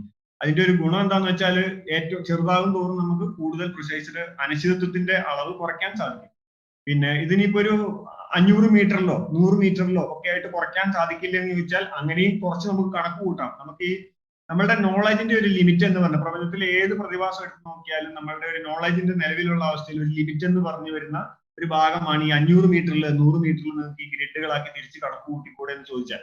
കാരണം എന്താ വെച്ചാൽ നമ്മളിപ്പോ ഈ വിമാനത്തിലൊക്കെ യാത്ര ചെയ്യുമ്പോൾ അന്തരീക്ഷത്തിൽ ഉണ്ടാകുന്ന ഈ ടർബുലൻസ് പോലത്തെ ചില എംപ്റ്റി പോക്കറ്റുകൾ, ആ കാര്യങ്ങളൊക്കെ നമ്മൾ ഒരു ചെറിയ അളവിലേക്ക് 50 മീറ്ററിലേക്കൊക്കെ, കാരണം ഈ ടർബുലൻസ് ഒക്കെ വരുന്ന സ്പേസ് എന്ന് പറഞ്ഞാൽ ചിലപ്പോൾ കിലോമീറ്ററുകളൊക്കെ ഉള്ള സ്പേസ് ആയിരിക്കും. അപ്പൊ നമുക്ക് ഈ ടർബുലൻസ് ഒന്നും സോൾവ് ചെയ്യാൻ ഇതുവരെ നമുക്ക് അഡ്വാൻസ് സയൻസിൽ നമുക്ക് ഇതുവരെ ഇങ്ങനെ കണക്കുകൂട്ടലിന്റെ രീതിയിലേക്ക് മാറ്റാൻ സാധിച്ചിട്ടില്ല. അതുകൊണ്ടാണ് നമുക്കിപ്പോ ഒരു 5-7 കിലോമീറ്ററിന്റെയും താഴേക്ക് പോയാലുള്ള നമ്മുടെ ലിമിറ്റേഷൻ. അപ്പം ഈ ഫ്ലൂയിഡ് മോഷനെ അടിസ്ഥാനമാക്കി നമ്മളുടെ ഇപ്പം കരയും കടലും പല അളവിലാണ് ചൂടാകുന്നത്. കാരണം കര പെട്ടെന്ന് ചൂട് പിടിക്കുന്നു, പെട്ടെന്ന് തണുക്കുന്നു, സമുദ്രം കുറെ കൂടി സാവധാനം വരുന്നു, വായുമണ്ഡലം അതിലും വ്യത്യാസമുണ്ട്. അപ്പൊ അങ്ങനെയുള്ള ഈ വ്യത്യാസങ്ങൾ എല്ലാം നമുക്ക് മനസ്സിലാക്കി വരുന്ന ഒരു ലെവലിൽ എത്തുന്ന അതിനെ ബേസ് ചെയ്തിട്ടാണ് നമ്മുടെ കാലാവസ്ഥയിലെ ഓരോ ഇവന്റുകളും ഉണ്ടാകുന്നത്. അത് വർഷത്തിൽ ആവർത്തിക്കാൻ കാരണം സൂര്യപ്രകാശം മുകളിലേക്കും താഴേക്കും മാറി മാറി വരുന്നത് കൊണ്ടാണ്. അപ്പൊ ഈ സൂര്യപ്രകാശം ഞാൻ നേരത്തെ പറഞ്ഞു, ഇൻ ആൻഡ് ആവറേജ് നമ്മളുടെ ഭൂമധ്യ രേഖാ പ്രദേശത്ത് പതിക്കുന്നതിന്റെ തോത് വളരെ കൂടുതലായതുകൊണ്ടാണ് നമുക്ക് ഈ ഒരു ഭാഗത്ത്, ഇപ്പൊ നമ്മുടെ ഈ സ്ക്രീനിൽ എനിക്ക് എല്ലാവർക്കും കാണാമെന്ന് ഞാൻ പ്രതീക്ഷിക്കുന്നു, ഡിസംബർ ഈ കാണുന്നത് ഭൂമധ്യ രേഖാ പ്രദേശത്തെ വരുന്ന ഇൻട്രാ ട്രോപ്പിക്കൽ കൺവേർജൻസ് സോൺ എന്നാണ് ഇതിനെ വിളിക്കുന്നത്. എന്തുകൊണ്ടാണെന്ന് വെച്ചാൽ വടക്ക് ഭാഗത്തു നിന്നും തെക്ക് ഭാഗത്തു നിന്നും ഉള്ള ഭൂമധ്യരേഖാ പ്രദേശത്തെ കാറ്റിന്റെ സംയോജന മേഖല ഡിസംബർ ജനുവരി മാസങ്ങളിൽ ചൂട് ഏറ്റവും കൂടുതൽ ഇവിടെ തട്ടുന്നത് കൊണ്ട് ഇപ്പോൾ ഉള്ള നമ്മളുടെ സീസൺ ഇതാണ്. അതുകൊണ്ട് ഇതിന്റെ ഈ ജോയിനിങ് മേഖല ഇവിടെ ആയിരിക്കും. ഈ ഒരു ഏകദേശ ലൈനിലായിരിക്കും കൂടുതൽ മർദ്ദ സോണുകൾ, മർദ്ദങ്ങളുടെ ബെൽറ്റുകൾ ഇങ്ങനെ കണ്ടമാനം ചൂടടിക്കുന്നതുകൊണ്ട് കടലിലെ വെള്ളം മുകളിലേക്ക് പൊങ്ങി. നമ്മളിപ്പോ ഒരു ഗ്ലോബൽ സാറ്റലൈറ്റ് ഭൂമിയുടെ മാപ്പ് എടുത്ത് നോക്കിയാൽ കാണാം, മേഘത്തിന്റെ ഒരു ലൈൻ ഇങ്ങനെ കുറേശ്ശെ എല്ലായിടത്തും കൂടി ഭൂമിക്ക് ചുറ്റും കാണാം. അത് ഈ സീസണിലാകുമ്പോൾ ഭൂമി സദേൺ ഹെമിസ്ഫിയറിലായതുകൊണ്ടാണ് നമുക്ക് ഇത്തരം ഒരു അവസ്ഥ കാണുന്നത്. മൺസൂൺ സമയത്ത് ഭൂമി അങ്ങോട്ട് മാറി സൂര്യപ്രകാശം കൂടുതൽ തീവ്രതയോടെ മുകളിലേക്ക് വരുന്ന സമയത്ത് നമുക്ക് ഈ ഒരു ഭാഗത്തേക്ക് ഈ ഒരു ബെൽറ്റിന് സ്ഥാനഭ്രംശം സംഭവിക്കും. അപ്പൊ ഭൂമിയുടെ തിരിച്ചിലും എല്ലാം ഇതിനൊരു കാരണമാണ്. അപ്പൊ ഇത് നമുക്ക് ഇങ്ങനെ നമ്മളുടെ ഭൂമധ്യരേഖാ പ്രദേശം കണ്ടോ, നമ്മുടെ ഭൂമി അടക്കമുള്ള ഇക്വറ്റോറിയൽ റീജിയൻ ഈ ഭാഗത്ത് വരുന്നത് കൊണ്ട് തന്നെയാണ് നമുക്ക് ഇത്തരം കോംപ്ലിക്കേഷൻസ് ഈ മുകളിലുള്ള ഉത്തര ദക്ഷിണ ഭാഗങ്ങളെക്കാൾ കൂടുതൽ നമുക്ക് അനുഭവിക്കേണ്ടി വരുന്നത്. പിന്നെ വായുമണ്ഡലത്തിലെ ഈ സെല്ലുകളുടെ വ്യാപ്തിയും കൂടുതലും ഇതിന്റെ തിരിച്ചിലും എല്ലാം ഈ ഭാഗത്താണ് കൂടുതൽ വരുന്നത്. ഈ Hadley cell, Ferrel cell, polar cell എന്ന് പറഞ്ഞ് നമ്മളിങ്ങനെ ലോജിക്കലി ഇതിനെ ഡിവൈഡ് ചെയ്തിട്ടുണ്ട്. അപ്പൊ നമ്മൾ ഉൾപ്പെടുന്നത് ഈ ഹാർട്ട്ലി സെല്ലിലാണ്. ഈ സെല്ലിലാണ് നേരത്തെ പറഞ്ഞ ഈ കൺവെക്ഷൻ ബെൽറ്റ്, കിഴക്ക് രണ്ട് ഭാഗത്തു നിന്നുള്ള കാറ്റുകളുടെ സംയോജന മേഖല, മർദ്ദങ്ങൾ, കടൽ ചൂടായിട്ട് കണ്ടമാനം മർദ്ദങ്ങൾ ഉണ്ടാകുന്നതിന്റെ ഏരിയ എല്ലാം നമ്മൾ നിർഭാഗ്യവശാലോ ഭാഗ്യവശാലോ നമ്മൾ ഈ റീജിയനിലാണ് ജീവിക്കുന്നത്. അതുകൊണ്ട് സ്വാഭാവികമായിട്ടും നമ്മൾ നേരത്തെ ഡിസ്കസ് ചെയ്ത ഈ പറയുന്ന ഇതിന്റെ കോംപ്ലിക്കേഷൻസ്, പ്രവചനത്തിന്റെ കോംപ്ലിക്കേഷൻസ് നമുക്ക് ആപ്ലിക്കബിൾ ആണ്. ഇതിങ്ങനെയാണ് ശരിക്കും തിരിച്ചിരിക്കുന്നത്. ക്യാൻസർ ഓഫ് കാപ്രിക്കോണും ഇത് ക്യാൻസർ ഓഫ് ട്രോപ്പിക് ഓഫ് ക്യാൻസറും ട്രോപ്പിക് ഓഫ് കാപ്രിക്കോണുമാണ് ഇപ്പൊ നമുക്ക് ഇങ്ങനെ ഈ രേഖയിൽ അടയാളപ്പെടുത്തിയിരിക്കുന്നത്. മൊത്തം രാജ്യങ്ങളുടെ ഈ ബെൽറ്റ് ഇങ്ങനെയാണ് കൊടുത്തിരിക്കുന്നത്. പിന്നെ ഈ കാലാവസ്ഥയെ പൊതുവെ ഗ്ലോബൽ കാലാവസ്ഥയെ നമ്മുടെ മൺസൂണിനെയും സ്വാധീനിക്കുന്ന ഇടയ്ക്കുണ്ടാകുന്ന ചില പ്രതിഭാസങ്ങളാണ് ഈ പസഫിക് സമുദ്രത്തിലെ ലാനിന, എൽനിനോ എന്നൊക്കെ ഉള്ള പ്രതിഭാസങ്ങൾ. അതായത് ഓഷ്യൻ കറണ്ടിന്റെ ഭാഗമായിട്ട് സമുദ്രജലം ഓരോ സൈഡിലേക്ക് റൊട്ടേറ്റ് ചെയ്ത് ചൂടുള്ള തണുത്ത സമുദ്രജലം മുകളിലേക്ക് ഉയരുകയും അപ്പൊ ഈ നമ്മളുടെ അന്തരീക്ഷത്തിൽ ഉയരുന്ന ചൂട് പിടിച്ച വായുവിന്റെ ദിശ കിഴക്കോട്ടും പടിഞ്ഞാറോട്ടും നീങ്ങുന്നതിനെയാണ് ലാനിന, എൽനിനോ എന്നുള്ള പ്രതിഭാസങ്ങളായിട്ട് നമ്മൾ കണക്ക് കൂട്ടുന്നത്. അപ്പൊ ഇതൊരു 8 മുതൽ 12 വർഷങ്ങളുടെ ഇടവേളകളിൽ ഇങ്ങനെ സംഭവിച്ചുകൊണ്ടിരിക്കും. ഇതിന്റെ സ്വാധീനത്തിൽ നമുക്കിപ്പോ ലാനിന കണ്ടീഷൻ എന്ന് പറഞ്ഞാൽ നമ്മളുടെ പൊതുവെ നമുക്ക് മൺസൂൺ കാലത്ത് ലാനിന ഉണ്ടായിക്കഴിഞ്ഞാൽ പൊതുവെ ഇന്ത്യക്ക് വരണ്ട കാലാവസ്ഥയായിരിക്കും നമുക്ക് സമ്മാനിക്കുക. ഇൻ കേസ് മൺസൂൺ സമയത്ത് ലാനിന പസഫിക് സമുദ്രത്തിൽ ആക്റ്റീവ് ആണെങ്കിൽ നമുക്ക് കൂടുതൽ മഴ കൂടുതലുള്ള ശക്തമായ മൺസൂൺ സാധ്യതകളാണ് കാലാവസ്ഥ. ഇപ്പൊ നമുക്ക് ആക്ച്വലി ലാനിന കണ്ടീഷനാണ്. അതായത് കിഴക്കോട്ടുള്ള മോയിസ്ചറിന്റെ പോക്ക് നമ്മുടെ പടിഞ്ഞാറോട്ടുള്ള ഇതിന്റെ ഈർപ്പത്തിന്റെ വരവും മോയിസ്ചറും മേഘങ്ങളും രൂപം കൂടുതൽ ഇങ്ങോട്ട് വന്നാൽ മാത്രമല്ലേ നമുക്ക് മേഘങ്ങളും മഴയെല്ലാം കൂടുതൽ കിട്ടുള്ളൂ. അപ്പൊ അതുകൊണ്ട് ഇതിന്റെ ദിശ പസഫിക് സമുദ്രത്തിലെ പ്രത്യേകത കാരണം കിഴക്കോട്ട് കൂടുതൽ തള്ളുമ്പോൾ നമ്മളുടെ ഈ കാലാവസ്ഥയെ അത് സ്വാധീനിക്കുന്നു. പടിഞ്ഞാറോട്ട് വരുന്ന ലാനിന ഇപ്പൊ നമുക്ക് ഫേവറബിൾ ആയിട്ടുള്ള സമയത്താണ്, ലാനിന ആക്റ്റീവ് ആയിട്ട് നിൽക്കുന്ന സമയമാണ്. വരുന്ന 2-3 മാസം കൂടി അത് ആക്റ്റീവ് ആകുമെന്നാണ് നിഗമനം. അപ്പൊ അതിനെ എല്ലാവരും ക്ലോസ് ആയിട്ട് മോണിറ്റർ ചെയ്യുന്നുണ്ട്. കാരണം ആ ലാനിനയ്ക്ക് അനുസരിച്ചായിരിക്കും നമ്മളുടെ അടുത്ത വർഷത്തെ മൺസൂണിന്റെ പെർഫോമൻസ്. മൺസൂണിന്റെ മാത്രമല്ല, ഇപ്പൊ നമ്മളുടെ കൂടുതൽ ഇങ്ങോട്ട് നമുക്ക് കൂടുതൽ മോയിസ്ചറും കാര്യങ്ങളൊക്കെ വരുന്നു പസഫിക് സമുദ്രത്തിൽ. അത് നമുക്ക് അവസാന സെഷനിൽ കാണിക്കാം. നമ്മളുടെ ഇപ്പോഴത്തെ കാലാവസ്ഥ ഈ വരുന്ന ആഴ്ചയിൽ നമുക്ക് ഈ സൗത്ത് ഇന്ത്യ ബേസ് ചെയ്തിട്ട് മഴകൾ ലഭിക്കാൻ പോകുന്നത്. ഇപ്പൊ കേരളത്തിലൊക്കെ ഇന്ന് ഒറ്റപ്പെട്ട മഴകൾ ഹിൽ സ്റ്റേഷനിലൊക്കെ കിട്ടി. ജനുവരിയിൽ സാധാരണ അത്രയും ആക്റ്റീവായിട്ട് മഴകളില്ല, പക്ഷെ ഈ ആഴ്ച നമുക്കത് കിട്ടാൻ പോവാണ്. അപ്പം ലാനിന സജീവമായതിന്റെ പസഫിക് സമുദ്രത്തിൽ നിന്ന് ധാരാളം ഈർപ്പം കലർന്ന വായു നമുക്ക് സാറ്റലൈറ്റ് പിക്ചർ വെച്ച് നോക്കുമ്പോൾ കണ്ടാൽ മനസ്സിലാവും ഇങ്ങനെ മേഘങ്ങളുടെ ഫ്ലോ ഈ ഒരു ഭാഗത്തേക്ക് റീജിയനിലേക്ക് വരുന്നത്. അത് ഞാനിപ്പോ ഇപ്പൊ ഈ ലാനിന, എൽനിനോ എന്ന് പറഞ്ഞ പ്രതിഭാസത്തിന്റെ ചെറിയ ഗ്രാഫിക്കൽ റെപ്രസെന്റേഷൻ ആണ്. കിഴക്ക് ഭാഗത്തോ പടിഞ്ഞാറ് ഭാഗത്തേക്കോ സംവഹന മേഖല, അതായത് മേഘം കൂടുതൽ രൂപപ്പെടുന്നതും കാറ്റിന്റെ ഒഴുക്കും മാറുന്നതിന്റെ ഓപ്പോസിറ്റ് ഡയറക്ഷൻ ആണ് ലാനിന, എൽനിനോ എന്നുള്ള സംഭവങ്ങൾ മാത്രം. അപ്പൊ ഇത്രയും അതിന്റെ ഒരു ബേസിക് സിമ്പിൾ ആയിട്ടൊരു ഐഡിയ മനസ്സിലാക്കിയാൽ മതി. പിന്നെ അടുത്ത് വരുന്ന നമ്മുടെ സാധാരണ വരുന്ന ഒരു പ്രതിഭാസമാണ് നമുക്ക് ഈ നേരത്തെ പറഞ്ഞ ഇതേ റീജിയൻ, നമ്മൾ നേരത്തെ പറഞ്ഞ റീജിയനുകളിൽ ഉണ്ടാകുന്ന ട്രോപ്പിക്കൽ സൈക്ലോണുകൾ. ട്രോപ്പിക്കൽ സൈക്ലോണുകൾ കടലിന്റെ ഉപരിതലം ക്രമാതീതമായി ചൂടാവുകയും ഇതിന്റെ ചുറ്റും ഉള്ള ഹൈ പ്രഷർ സോണുകളിൽ നിന്ന് ഈ ചൂടാകുന്ന പ്രദേശത്തേക്ക് വായു തള്ളുന്നു. സ്വാഭാവികമായും ജലം ചൂടായി കഴിഞ്ഞാൽ അത് ഉയർന്നു പൊങ്ങും. ബേസിക് സയൻസ് ആണ്. അത് ആ ഉയർന്നു പൊങ്ങുന്നതിന്റെ ഭാഗമായിട്ട് ഹൈ പ്രഷർ സോണിൽ നിന്ന് കൂടുതൽ വായു ഈ ഉയർന്നു പൊങ്ങുന്നതിന്റെ താഴേക്ക് വരികയും ഇത് ഉയർന്നു പൊങ്ങുന്നതിന്റെ വിസ്തൃതി വ്യാപിച്ച് പല രീതിയിലേക്ക് ഇത് മുകളിലേക്ക് പൊങ്ങാൻ തോന്നും. അങ്ങനെ ഉയരുന്നതിനനുസരിച്ച് ഇതിന്റെ ഈ വിസ്തൃതി വ്യാപ്തി വർദ്ധിക്കുകയും ഇത് കടന്ന് ഓരോ ക്ലസ്റ്ററുകളായിട്ട് കടന്ന് കറങ്ങാൻ തുടങ്ങും. നടുക്ക് ഇതിന്റെ ഒരു ചൂടുള്ള വായു മുകളിലേക്ക് ഉയരുന്നു. ബാക്കി ചുറ്റും വേപ്പറായിട്ട് വെള്ളത്തിന്റെ വലിയ വലിയ ബണ്ടിലിന്റെ ഇത് ഇവാപറൈസേഷൻ നടക്കുന്നു. അങ്ങനെ മുകളിലേക്ക് ഇത് ഉയർന്ന് ചുഴലിക്കാറ്റ് സൈക്ലോൺസ് രൂപം കൊള്ളുന്നു. ഈ സൈക്ലോൺ രൂപം കൊള്ളുന്നതിനെ പിന്നെ നമുക്ക് ട്രാക്ക് ചെയ്യുന്നതും നമ്മൾ നേരത്തെ പറഞ്ഞ ന്യൂമറിക്കൽ മോഡലുകൾ ഉപയോഗിച്ചിട്ട് തന്നെയാണ് നമ്മൾ അതിനെയും ട്രാക്ക് ചെയ്യുന്നത്. അതിന് അമേരിക്ക പോലത്തെ ഒക്കെ രാജ്യങ്ങൾ ചെയ്യുന്നത് വെച്ചാൽ അതിനകത്തേക്ക് ആളില്ലാത്ത വിമാനങ്ങളെയൊക്കെ പറത്തി വിട്ടിട്ട് ഇതിന്റെ ഈ മുകളിൽ പറത്തി വിട്ടിട്ട് അതിന്റെ കൂടുതൽ ഇതിന്റെ ഡെപ്തും തീവ്രതയൊക്കെ അളക്കാൻ അവർക്ക് അത്രയും സംവിധാനങ്ങളുണ്ട്. നമ്മളൊന്നും അത്ര എത്തിയിട്ടില്ല. പക്ഷെ ഫാർസും നമ്മളെ ഇന്ത്യയൊക്കെ അത്രത്തോളം എത്തുമെന്നാണ് തോന്നുന്നത്. ഇനി സൈക്ലോൺ എന്ന് പറഞ്ഞ ഒരു കാറ്റഗറിയെ പറ്റി പറയുമ്പോൾ നമ്മൾ കേട്ടിട്ടുണ്ട് ടൈഫൂൺ അല്ലെങ്കിൽ ഈ പറഞ്ഞ മറ്റ് ഒരുപാട് ഹറിക്കെയിൻ എന്നൊക്കെ പറഞ്ഞു. ഇതെല്ലാം ഒരേ ആക്ടിവിറ്റി. നേരത്തെ പറഞ്ഞ പോലെ വെള്ളം കൂടുതൽ കൂടുതൽ സംവഹനം മുകളിലേക്ക് പോകുന്നു. ആ ന്യൂനമർദ്ദം രൂപപ്പെടുന്ന സ്ഥലത്തെ വായു എരിച്ചു കയറി കൂടുതൽ വിസ്തൃതിയിലേക്ക് ഇത് സ്പീഡ് കൂടുന്ന പ്രതിഭാസമാണ്.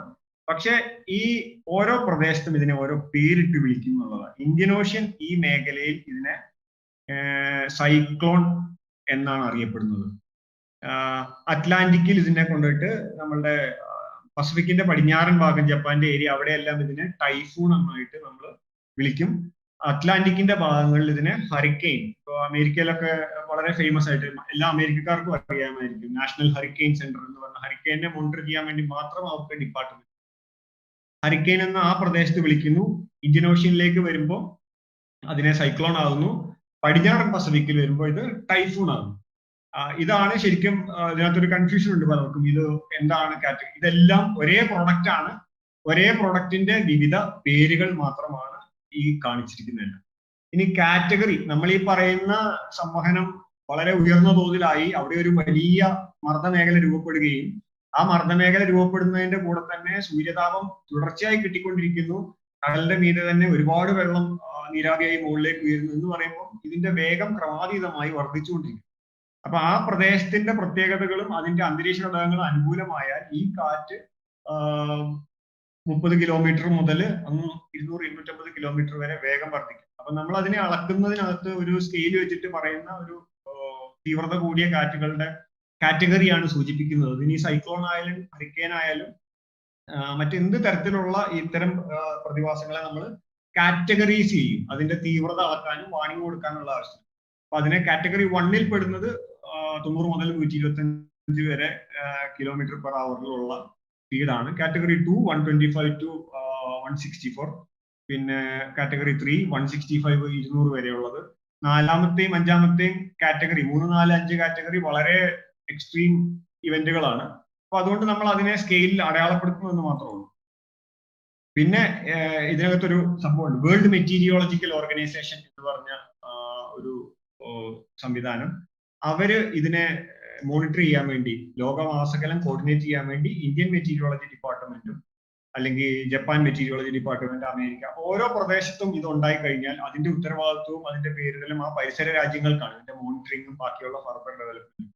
അപ്പൊ അതുകൊണ്ട് ഓരോ റീജിയനുകൾ, പസഫിക്, ജപ്പാൻ, പടിഞ്ഞാറൻ പസഫിക്, ജപ്പാൻ ഉൾപ്പെടുന്ന രാജ്യങ്ങൾ, ഇന്ത്യൻ ഓഷ്യൻ ഇന്ത്യക്ക് കൊടുക്കുന്നു, മാലദ്വീപ്, ബംഗ്ലാദേശ് എന്ന ഉൾപ്പെടെ രാജ്യങ്ങൾ, അറ്റ്ലാന്റിക്കിന്റെ ഭാഗം അമേരിക്ക, ഓസ്ട്രേലിയ, ഇങ്ങനെ നമ്മൾ ഓരോ റീജിയൻ അനുസരിച്ച് സമീപ രാജ്യങ്ങളാണ് ഇതിന്റെ മോണിറ്ററിംഗ് ഉത്തരവാദിത്വം വേൾഡ് മെറ്റീരിയോളജിക്കൽ ഓർഗനൈസേഷന്റെ കീഴിൽ നടത്തുന്നത്. നമുക്ക് കിട്ടുന്ന റിപ്പോർട്ടുകൾ അതിനെ ബേസ് ചെയ്തിട്ടാണ് നമ്മൾ പത്രവാർത്തകളും മറ്റു കാര്യങ്ങളെല്ലാം റിലയബിൾ ഡാറ്റ നമ്മൾ എടുക്കുന്നത്.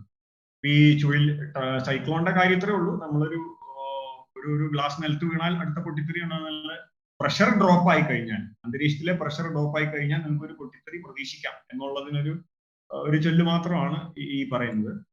പിന്നെ നമ്മളുടെ ഈ നോർമൽ വെർട്ടിക്കൽ റേസ്, നേരത്തെ നമ്മൾ സൂചിപ്പിച്ച സൂര്യപ്രകാശത്തിന്റെ തീവ്രത നേരത്തെ പറഞ്ഞ ട്രോപ്പിക്കൽ റീജിയനിൽ, ഒരു മിനിറ്റ്, സ്ക്രീൻ എല്ലാവർക്കും കാണുന്നുണ്ടല്ലോ അല്ലേ?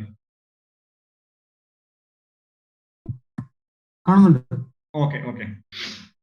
ഈ നോർത്ത് പോള് മുതൽ സൗത്ത് പോള് വരെയുള്ള ഭാഗത്ത് സൂര്യപ്രകാശം വെർട്ടിക്കലായിട്ട് കുത്തനെ പതിക്കുന്നതാണ്. ഒരു വർഷത്തിൽ സൂര്യൻ അങ്ങോട്ടും ഇങ്ങോട്ടും നീങ്ങിയാൽ ഈ ഒരു ഭാഗത്ത് കുത്തനെ പതിക്കുന്നത് കൊണ്ടാണ് പിന്നെ ഈ കാര്യങ്ങൾ ചെയ്യുന്നത്. നമ്മളുടെ വെർട്ടിക്കൽ ആയിട്ടുള്ള സൂര്യപ്രകാശം ഇത് പതിക്കുന്നത് കൊണ്ടാണ് നമുക്ക് ഇത്രയും സൂര്യപ്രകാശം ഈ ട്രോപ്പിക്കൽ റീജിയനിൽ വരുന്നതും അത് വന്നു കഴിഞ്ഞിട്ട് നമുക്ക് മറ്റുള്ള കോംപ്ലിക്കേഷൻസ് രൂപം കൊള്ളുന്നു.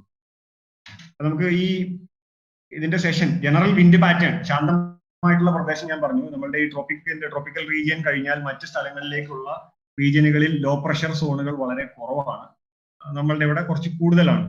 ഇത് നമ്മളുടെ ഈ പ്രവചന സാധ്യതകളും അതിനകത്തുള്ള ഇതെല്ലാം വർദ്ധിപ്പിക്കും. ഇനി നോർമലി നമ്മൾ ചുഴലിക്കാറ്റിന്റെ ഭാഗം കഴിഞ്ഞ് ഇനി മഴയിലേക്ക് പോയാൽ, നോർമലി ഒരു മഴ പെയ്യുന്നത് ചൂട് പിടിച്ച വായു മുകളിലേക്ക് ഉയരുന്നു, ഇതിനകത്തുള്ള ജലതന്മാത്രകൾ അതിനെ വായു തണുപ്പിക്കുന്നു, കണ്ടൻസേഷൻ നടക്കുന്നു, മേഘം രൂപം കൊള്ളുന്നു, തണുക്കുമ്പോൾ അത് മഴയായിട്ട് പെയ്യുന്നു. ഇതാണ് വളരെ ലളിതമായ ഒരു സംഭവമെങ്കിലും പലതരത്തിൽ ഇത് പ്രദേശത്തിന്റെ പ്രത്യേകത അനുസരിച്ച് സംഭവിക്കാം. ഉദാഹരണത്തിന് ഇതിനകത്ത് ഈ ഇമേജിൽ കാണുന്ന ആദ്യത്തെ ഇത് കടലിന്റെ ഭാഗത്തുനിന്നോ കരയുടെ ഭാഗത്തുനിന്നോ ഒക്കെ ഒരു പർവ്വത പ്രദേശത്തേക്ക് ഇതേപോലത്തെ ഈർപ്പം കലർന്ന മേഘം വരുന്നു. ഈ പർവ്വത പ്രദേശത്ത് തട്ടി ഇത് കുത്തനെ പൊങ്ങി അത് എക്സ്പാൻഡ് ചെയ്ത് വികസിച്ച് ഇങ്ങനെ കണ്ടൻസേഷൻ കഴിഞ്ഞ് മഴയായിട്ട് താഴേക്ക് പെയ്യുന്നു. ഈ രണ്ടാമത്തെ ഭാഗം നോക്കിയാലും ഇതേപോലെ കുന്നം പ്രദേശത്തേക്ക് കയറുന്നു. ഈ ആദ്യമായി പറഞ്ഞ ഈ ടൈപ്പ് മഴകളെ നമ്മൾ ഓറോഗ്രാഫിക് റെയിൻ എന്നാണ് വിശേഷിപ്പിക്കുന്നത്. അപ്പൊ ഇത്തരം രണ്ടാമത്തെ സ്റ്റേജിൽ ഇങ്ങനെ ചെരിഞ്ഞ പ്രതലത്തിലേക്ക് മേഘങ്ങൾ വന്നു കയറി ഇങ്ങനെയും മഴ പെയ്യാനുള്ള സാഹചര്യമുണ്ട്. പിന്നെ ലംബമായിട്ട് പ്രത്യേകിച്ച് മലനിരകളോ കാര്യങ്ങളോ ഒന്നും ഇല്ലെങ്കിലും ഇങ്ങനെ ഇവാപറേറ്റ് ചെയ്ത് മേഘം അന്തരീക്ഷത്തിലേക്ക് ഒരു പരിധി വരെ ഉയർന്നു കഴിയുമ്പോൾ ഇങ്ങനെയും മഴ പെയ്യാം. അത് ഓരോ പ്രദേശത്തിന്റെയും നിലവിൽ അവിടെ ലഭ്യമായ അന്തരീക്ഷത്തിലെ ഈർപ്പത്തിന്റെയും മർദ്ദത്തിന്റെയും അനുകൂല ഘടകങ്ങൾ അനുസരിച്ച് ഇരിക്കും. അപ്പൊ ഈ മേഘങ്ങൾ രൂപം കൊള്ളുമ്പോൾ ആകാശം മേഘാവൃതമാണെങ്കിലും എല്ലാ മേഘങ്ങളൊന്നും മഴ പെയ്യിക്കില്ല. നമ്മൾ ശ്രദ്ധിക്കേണ്ട 2-3 കാര്യങ്ങൾ, ഈ പല മേഘങ്ങൾ പല ആൾട്ടിറ്റ്യൂഡിലാണ്. സ്ട്രാറ്റസ്, ക്യുമുലസ്, സിറസ് എന്ന് പറഞ്ഞ ഓരോ കാറ്റഗറി മേഘങ്ങൾ ഉണ്ടാക്കി നമ്മൾ കാറ്റഗറൈസ് ചെയ്തിട്ടുണ്ട്. സിറസ് ക്ലൗഡുകൾ പൊതുവെ മഴ പെയ്യിക്കില്ല. ഈ ഏറ്റവും ഉയരത്തിൽ ഉള്ള ടൈപ്പ് മേഘങ്ങളാണ്. പിന്നെ ക്യുമുലസ് ക്ലൗഡുകൾ താഴത്തെ നിലയിലുള്ള ഏതാണ്ട് 2 കിലോമീറ്റർ ഉയരത്തിലൊക്കെയുള്ള ക്ലൗഡ് ആയിട്ടാണ് നമ്മൾ കണക്കൂട്ടുന്നത്. ഇപ്പൊ ഇതിനകത്ത് തന്നെ കാറ്റഗറൈസ് ചെയ്തിട്ടുണ്ട് നമ്മൾ ഉയർന്ന തരത്തിലുള്ള മേഘങ്ങൾ. ഈ മേഘങ്ങളെ കുറിച്ച് പറയുകയാണെങ്കിൽ നമുക്ക് ഒരു 1.5 മണിക്കൂർ സെപ്പറേറ്റ് പറയാനുണ്ട്. ഞാൻ ഇതിനെപ്പറ്റി ജസ്റ്റ് ബ്രീഫായിട്ട് പറയുന്നുണ്ട്. പല ടൈപ്പ് ഓഫ് മേഘങ്ങൾ പല ആൾട്ടിറ്റ്യൂഡിൽ കാണുന്ന ഈ ക്യുമുലസ് ക്ലൗഡുകളെല്ലാം ഏകദേശം 2 കിലോമീറ്ററിന്റെ റേഞ്ചിലാണ് നമുക്ക് കാണാൻ സാധിക്കുന്നത്. പിന്നെ 2 മുതൽ ഇപ്പൊ ഈ പറഞ്ഞ പോലെ മറ്റ് ഏകദേശം 12 കിലോമീറ്റർ വരെ സിറസ് ക്ലൗഡിന്റെ ഒക്കെ ലെവൽ എന്ന് പറഞ്ഞാൽ 12 കിലോമീറ്റർ വരെ ഉയരത്തിലായിരിക്കും അത് കാണപ്പെടുന്നത്. പൊതുവെ നമുക്ക് ഇടിമിന്നലൊക്കെ ഉണ്ടാക്കുന്ന ഈ ക്യുമുലോ നിംബസ് ക്ലൗഡുകൾ നമ്മൾ നോക്കുമ്പോൾ ഇതിനെ ടവർ ക്ലൗഡുകൾ എന്നാ പറയാം. നമുക്ക് നോക്കിയാൽ അകലെ ആകാശത്ത് കാണാം ഇങ്ങനെ കുത്തനെ ക്ലൗഡുകൾ ഉയർന്നു പൊങ്ങി വരുന്നുണ്ടെങ്കിൽ അത് തണ്ടർസ്റ്റോം സീസൺ ആയിരിക്കും. നമ്മുടെ ഇടിയോടെയുള്ള മഴകൾക്ക് സാധ്യത ഉണ്ടാക്കുന്നത് ഇത്തരം മേഘങ്ങൾ രൂപം കൊള്ളുന്ന സമയമാണ്. അതാണ് നമ്മുടെ ഈ തുലാമഴ എന്ന് പറയുന്ന കാലം. കിഴക്ക് നിന്ന് കാറ്റ് വന്നിട്ട് മഴ പെയ്യുന്ന മൺസൂൺ സീസണിലല്ല, തുലാമഴക്കാലം ഇത്തരം ടവർ ക്ലൗഡുകൾ രൂപം കൊള്ളാൻ അനുകൂലമായ അന്തരീക്ഷ ഘടകങ്ങളാണ് പൊതുവെ ഉണ്ടാകാറുള്ളത്.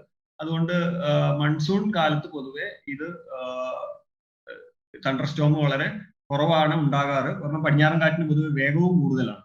അതാണ് വേറൊരു കാര്യം. പിന്നെ നമുക്ക് നിലവിൽ ഇപ്പൊ ഫോർകാസ്റ്റിംഗ് ടൂളുകൾ ഉപയോഗിക്കുന്നത്, നിലവിലുള്ള സാധനങ്ങൾ നമുക്ക് നോക്കാം. നമുക്കിനി അടുത്ത സെഷനിലോട്ട് ഒരു അമേച്വർ ഫോർകാസ്റ്റർക്ക് ഈ ഒരു ഭാഗത്തേക്ക് മാറണമെന്നുണ്ടെങ്കിൽ എന്തൊക്കെ ടൂളുകൾ ഉപയോഗിച്ച് നമുക്ക് ഇതിനെ പഠിക്കാൻ ശ്രമിക്കാമെന്ന് നോക്കാം. അഡ്വാൻസ്ഡ് ആയിട്ട് computer weather interactive for processing system എന്ന് പറഞ്ഞ ന്യൂമറിക്കൽ മോഡലുകൾ നൽകുന്ന ഔട്ട്പുട്ടുകൾ, സാറ്റലൈറ്റ് ഇമേജുകൾ ഒക്കെ നമുക്ക് യൂസ് ചെയ്യാം. പിന്നെ ഈ മെറ്റിയോഗ്രാം എന്ന് പറഞ്ഞ നമ്മളുടെ ഈ കാണുന്ന ഇതിന്റെ ഉപയോഗിച്ചിട്ട് അന്തരീക്ഷത്തിലെ ഈർപ്പത്തിന്റെ നില ഗ്രാഫിക്കൽ റെപ്രസെന്റേഷനുകളാണ് ഇതെല്ലാം. അതേപോലെ സൗണ്ടിങ്സ്, ഈ പറയുന്ന സംഭവങ്ങളെല്ലാം മാപ്പിൽ നമുക്ക് ക്ലിക്ക് ചെയ്ത് കഴിയുമ്പോൾ ഇതുപോലെ വിൻഡിന്റെ ബാർബ്, വിൻഡിന്റെ ആംഗിൾ, പ്രഷറിന്റെ ലെവല്, ഡ്യൂ പോയിന്റ്, അതേപോലെ ഇത് അന്തരീക്ഷത്തിലെ നിലവിലുള്ള ഓരോ ഉയരത്തിലെയും ടെമ്പറേച്ചറുകൾ, ഇതെല്ലാം ഇങ്ങനത്തെ ടൂളുകളാണ് നമുക്ക് ലഭ്യമാകുന്ന അമേച്ചർ ഫോർകാസ്റ്റേഴ്സിൽ നോക്കാൻ പറ്റുന്ന ഡാറ്റകൾ. ഇത്തരം ഡാറ്റകളാണ് ഉപയോഗിച്ചിട്ട് കൊടുക്കുന്ന ഡാറ്റ പ്രോസസ്സിങ്ങിന്റെ ഭാഗമായിട്ട് യൂസ് ചെയ്യുന്ന ഡാറ്റകൾ. നിലവിൽ ധാരാളം മോഡലുകൾ അവൈലബിൾ ആണ് ഇന്റർനെറ്റിൽ. പക്ഷെ നമുക്കിപ്പം എല്ലാം കൂടെ ഒരു 10, 30, 40 വെബ്സൈറ്റുകൾ നമുക്ക് ഡാറ്റ തരുന്നുണ്ട്. യൂറോപ്യൻ ഏജൻസികൾ, ജപ്പാൻ മെറ്റീരിയോളജി ഏജൻസി, അതേപോലെ സ്വകാര്യ കമ്പനികൾ. ഈ ഡാറ്റകൾ ഇന്ത്യൻ മെറ്റീരിയോളജിക്കൽ ഡിപ്പാർട്ട്മെന്റ്, കുറച്ചും കൂടെ നമുക്ക് തുടക്കക്കാർക്ക് നല്ലത് യൂസർ ഫ്രണ്ട്ലി ആയിട്ട് നമുക്ക് ഇത്തരം കാര്യങ്ങൾ മനസ്സിലാക്കാൻ പറ്റുന്ന രീതിയിൽ റിലയബിൾ ആയിട്ട് ഡാറ്റ കിട്ടുന്ന 3-4 സൈറ്റുകളാണ് ഞാൻ പരാമർശിക്കുന്നത്. അത് എങ്ങനെ ഉപയോഗിക്കാം എന്നുള്ളത് ഞാൻ പറഞ്ഞുതരാം. അത് ഇതിനകത്ത് ഇപ്പൊ നമ്മള് ഈ വിൻഡി എന്ന് പറഞ്ഞ ഇതൊരു പ്രൈവറ്റ് സ്വകാര്യ കമ്പനിയാണ്. ഈ വിൻഡി നേരത്തെ നമ്മൾ പരാമർശിച്ച ന്യൂമറിക്കൽ മോഡലായ വിൻഡ്, പ്രഷർ അല്ലെങ്കിൽ റെയിൻ, ഇതിന്റെ സാധ്യതകളൊക്കെ ഇവരെടുക്കുന്ന ഡാറ്റ യൂറോപ്യൻ മോഡലിൽ നിന്നും അമേരിക്കൻ മോഡലിന്റെയും എല്ലാ ഡാറ്റ ഉപയോഗിച്ചിട്ടാണ് ഇവർ ഇന്റർഫേസ് ചെയ്ത് മനുഷ്യന്റെ ദൃഷ്ടിക്ക് നോക്കുമ്പോൾ ഏത് പ്രദേശത്ത് മഴ പെയ്യും എന്ന് കാണിക്കുന്ന രീതിയിൽ നമ്മളുടെ മാപ്പ് ഉപയോഗിച്ച് തരുന്ന ഒരു മോഡൽ, ഒരു സോഫ്റ്റ്വെയർ ആണ്. ഈ സോഫ്റ്റ്വെയർ പ്രവർത്തിപ്പിക്കുന്ന ഇത് ഉപയോഗിച്ച് നമുക്ക് എങ്ങനെ ഫോർകാസ്റ്റിംഗ് സ്റ്റാർട്ട് ചെയ്യാം എന്നുള്ളത് നമുക്കൊന്ന് നോക്കാം.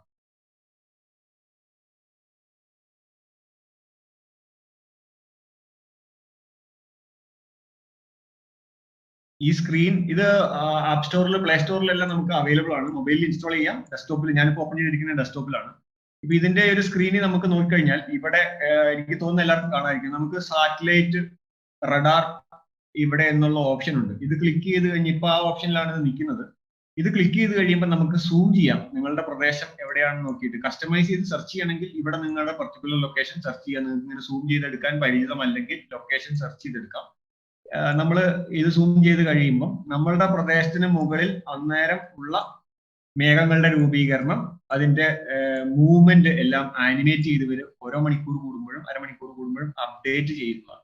അപ്പൊ ഇതിനകത്ത് നമുക്ക് ഏകദേശം മേഘം ഏത് പ്രദേശത്ത് നിന്ന് രൂപം കൊള്ളുന്നു എന്നുള്ളത് ഇപ്പൊ 2 മണിക്കൂർ മുമ്പേ ഉള്ള ഒരു ഇത് മാറി വരുന്നത്. ഇവിടെ നമുക്ക് ടൈം ലൈൻ കാണാം. ഇത് മാറി വന്ന് ഇപ്പൊ വരെ എത്തുന്നു, 10 മിനിറ്റ് മുമ്പേ വരെ എത്തുന്നു. അപ്പൊ ഇത് അത്രയും നേരം ഇവിടെ ഈ ഭാഗങ്ങളിലെല്ലാം, ഇന്ന് കണ്ണൂരിന്റെ കിഴക്കൻ ഭാഗങ്ങളിലെല്ലാം വനമേഖലയോട് ചേർന്നിട്ട് മഴ ഉണ്ടായിട്ടുണ്ട്. കാരണം ആ മേഘങ്ങൾ നീങ്ങിപ്പോകുന്നു. ഇനി രാത്രി ആകുമ്പോഴത്തേക്കും ഈ ബേ ഓഫ് ബംഗാളിന്റെ ഈ ഭാഗത്തു നിന്ന് മന്നാർ കടലിടുക്കിന്റെ ഇവിടുന്ന് മേഘരൂപീകരണം നടക്കുന്നുണ്ട്. കാറ്റ് അതിനെ ഈ ആംഗിളിലേക്ക് തള്ളുന്നുണ്ടെന്നുള്ള ട്രെൻഡ് നമ്മൾ മനസ്സിലാക്കുന്നു. അത് യു കീപ്പ് ഇൻ മൈൻഡ്. പിന്നെ നമ്മൾ നോക്കുന്നത് വെച്ചാൽ ഇത് ഏകദേശം എങ്ങനെ നീങ്ങുമെന്നുള്ള അറിയാനാണ് നമ്മൾ ഈ വിൻഡ് മോഡലിൽ നോക്കുന്നത്. വിൻഡ് മോഡലിൽ ഇപ്പം ഈ കാണുന്നത് സർഫസ് ആണ്, അതായത് നമ്മൾ നിൽക്കുന്ന ഗ്രൗണ്ട് ലെവൽ കാറ്റിന്റെ വേഗമാണ് ഈ കാണുന്നത്. അപ്പൊ നമുക്ക് പക്ഷെ ഗ്രൗണ്ട് ലെവലിലല്ല മേഘം നീങ്ങുന്നത്. മേഘം നീങ്ങുന്നത് ഏകദേശം ഒരു 2 കിലോമീറ്റർ, അതായത് ഒരു ഇങ്ങനെ, ഇത് മർദ്ദത്തിന്റെ ഓരോ ലെവലാണ് ഇവിടെ കൊടുത്തിരിക്കുന്ന ഈ സ്കെയില്. അതായത് 1500 മീറ്റർ ഉയരത്തിൽ മേഘങ്ങൾ നീങ്ങുന്ന കാറ്റിന്റെ ആംഗിൾ ആണ് ഈ കാണുന്ന ഗ്രാഫിക്കൽ റെപ്രസെന്റേഷൻ. അപ്പൊ നമ്മൾ കണ്ട മേഘങ്ങൾ ഇവിടെയായിരുന്നു നേരത്തെ ഉണ്ടായിരുന്നത്. സ്വാഭാവികമായിട്ടും ഇത് കുറച്ച് വേരിയേഷൻ എന്തായാലും ഇതിനകത്ത് കാണും. ഞാൻ നേരത്തെ പറഞ്ഞ പോലെ മോഡൽ എക്സാക്ട്ലി സംഭവിക്കുന്ന കാര്യങ്ങളല്ലത്, ഗ്രാഫിക്കൽ റെപ്രസെന്റേഷൻ മാത്രമാണ്. പക്ഷെ ഏകദേശം പടിഞ്ഞാറൻ ഭാഗത്തേക്ക് കാറ്റ് വരുന്നതായിട്ട്, അതായത് മേഘം നീങ്ങുന്ന ആൾട്ടിറ്റ്യൂഡിലുള്ള കാറ്റുകൾ എല്ലാം ഓരോ ലെയറും നമുക്ക് ഇവിടെ ചേഞ്ച് ചെയ്യാം. അപ്പൊ ആ ഭാഗത്തുള്ള കാറ്റെല്ലാം ഇന്ന ആംഗിളിലേക്കാണ് നീങ്ങുന്നത് നമുക്ക് മനസ്സിലാക്കാം.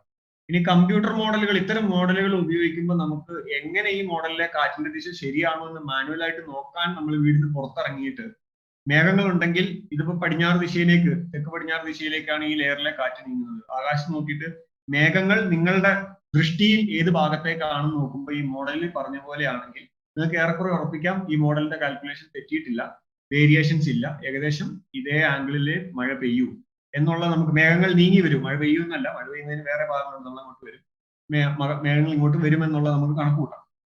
അതേപോലെ ഇവര് തന്നെ ഇതിനകത്ത് നമുക്ക് ടെമ്പറേച്ചറിന്റെ ഇതുണ്ട്. ഓരോ സമയത്തിന്റെ സ്കെയിൽ നമുക്ക് മാറ്റാം, രാത്രി എങ്ങനെ ഇരിക്കും എന്നുള്ളത് നോക്കാം. ഇങ്ങനെ ഓരോ സമയത്തെ ടെമ്പറേച്ചർ നമുക്ക് വരുന്ന 10 ദിവസത്തേക്കുള്ള ഡാറ്റ എല്ലാം ഇതിനകത്ത് അവൈലബിൾ ആണ്. നേരത്തെ പറഞ്ഞ മോഡലുകളെ വെച്ച് നമുക്ക് ദൃഷ്ടിക്ക് എളുപ്പമാക്കുന്ന രീതിയിൽ തരുന്ന ഡീറ്റെയിൽസ് ആണ് ഇതെല്ലാം. പിന്നെ നിങ്ങൾക്ക് കൂടുതൽ ഡീറ്റെയിൽസ്, ലെയറുകളോ അന്തരീക്ഷ മലിനീകരണത്തിനെ കുറിച്ചൊക്കെ അറിയണമെങ്കിൽ ഇവിടെ ലെയർ നമുക്ക് ആഡ് ചെയ്തെടുക്കാം. നിങ്ങളുടെ ഈ പ്രൈമറി മെനുവിലേക്ക് ആഡ് ചെയ്തെടുക്കണമെങ്കിൽ കൂടുതൽ ഡീറ്റെയിൽസ്, എയർ ക്വാളിറ്റി നമുക്ക് നോക്കാം, പൊല്യൂഷന്റെ റേറ്റ്, ഇതെല്ലാം നമുക്ക് ഇതിനകത്ത് പരിശോധിക്കാം. ഇതിപ്പോ നമ്മൾ മഴ ഇവരുടെ ഈ വിൻഡ് മോഡൽ അനുസരിച്ച് ഇപ്പൊ ഇത് യൂറോപ്യൻ മോഡലിനനുസരിച്ചാണ് റൺ ചെയ്യുന്നത്. അതുകൊണ്ടാണ് ഇവിടെ ECM WF ഹൈലൈറ്റ് ചെയ്തിരിക്കുന്നത്. GFSലേക്ക് മാറിക്കഴിഞ്ഞാൽ അതിന്റെ പ്രോസസ്സിംഗ് രീതി വേറെയാണ്. അതുകൊണ്ടാണ് ഇത് മാറ്റിക്കഴിയുമ്പോൾ ഇപ്പൊ മഴ പെയ്യുന്നതായിട്ട് കാണുന്നത് കണ്ണൂര്, സോറി അത് നാളത്തെ ഇതാണ്, നമ്മൾ ടൈം ലൈൻ ഇച്ചിരി നീക്കിയായിരുന്നു. ഓക്കെ, ഇതിപ്പം മഴ ഗ്രാഫിക്കലായിട്ട് റെപ്രസെന്റ് ചെയ്തിരിക്കുന്നതാണ്. ഇവിടെ ക്ലിക്ക് ചെയ്ത മഴയുടെ അളവ് ഇവിടെ കാണിക്കും. 1.9 mm ഒക്കെയാണ് മഴയായിട്ട് കാണിക്കുന്നത്. പക്ഷെ നമ്മളിപ്പോ സാറ്റലൈറ്റ് പിക്ചർ ലൈവ് കണ്ടപ്പോ എന്ന് വെച്ചാൽ ആ കണ്ണൂരിന്റെ കിഴക്കൻ പ്രദേശങ്ങളിൽ നിന്ന് ക്ലൗഡ് അങ്ങോട്ട് മൂവ് ചെയ്ത് ഓൾറെഡി പോയി. അപ്പൊ ഈ ഭാഗത്ത് ഇപ്പൊ മഴ ഉണ്ടാവില്ല. എന്നാലും ഏറെക്കുറെ ഇവിടുന്ന് ഒരു 50 കിലോമീറ്റർ അകലെ ഒക്കെ ആയിട്ട് മഴ പെയ്തു പോയിട്ടുണ്ട് കർണാടകയുടെ ഭാഗത്തേക്ക്. അപ്പൊ ഇത്തരം മാറ്റം ഇനിയിപ്പോ ഇത് GFSൽ വെച്ചപ്പോഴാണ് ഈ യൂറോപ്യൻ മോഡലിലേക്ക് മാറ്റിയപ്പോൾ അവിടെ മഴയില്ല എന്ന് തന്നെയാണ് കാണുന്നത്. അപ്പൊ ഇത് യൂറോപ്യൻ മോഡലാണോ GFS ആണോ നല്ലതെന്ന് ചോദിച്ചാൽ ഇപ്പൊ നമ്മൾ കാണുമ്പോൾ ഒബ്സർവ് ചെയ്യുമ്പോൾ നമുക്ക് ആക്യുറേറ്റ് ആയിട്ട് തോന്നുന്നത് ഈ യൂറോപ്യൻ മോഡലാണ്. കാരണം നമ്മൾ മാനുവൽ ആയിട്ട് നോക്കുമ്പോൾ ഈ കാണുന്ന സ്പോട്ട് മഴയുടെ ഇങ്ങോട്ടാണ് ഏകദേശം കൃത്യത കാണിക്കുന്നത്. പക്ഷെ ചില സീസണിൽ ഇവർക്ക് കിട്ടുന്ന ഡാറ്റയുടെ ഇൻപുട്ടിനനുസരിച്ച് ചില സീസണിൽ GFS ECWRMSനേക്കാളും കൂടുതൽ മികച്ച പെർഫോമൻസ് കാഴ്ചവെക്കാറുണ്ട്. അപ്പൊ ഇത് നമ്മൾ എങ്ങനെയാണ് നല്ല മോഡൽ എന്ന് ചോദിച്ചാൽ നമുക്ക് തുടർച്ചയായി നിരീക്ഷിക്കുക എന്നുള്ള ഒരു ഫോർകാസ്റ്റർക്ക് ആദ്യം വേണ്ട ഒരു സംഭവം ഡെയിലി 3 തവണയെങ്കിലും നിങ്ങൾ ഇതിന്റെ മാനുവലായിട്ട് മോഡലുകൾ നോക്കണം. അതിന് പുറമെ ആകാശത്ത് നടക്കുന്ന ഇവന്റുകൾ, അന്തരീക്ഷത്തിലെ ടെമ്പറേച്ചറുകൾ, ഇതിനകത്ത് പറയുന്ന ഈ വാല്യൂ എല്ലാം ഏറെക്കുറെ നമ്മളുടെ പ്രായോഗിക സ്ഥലവുമായിട്ട് ബന്ധപ്പെടുത്തി നിങ്ങൾക്ക് നിങ്ങളുടെ നിയറസ്റ്റ് ലൊക്കേഷൻ ഇതിനകത്ത് നോക്കാമല്ലോ.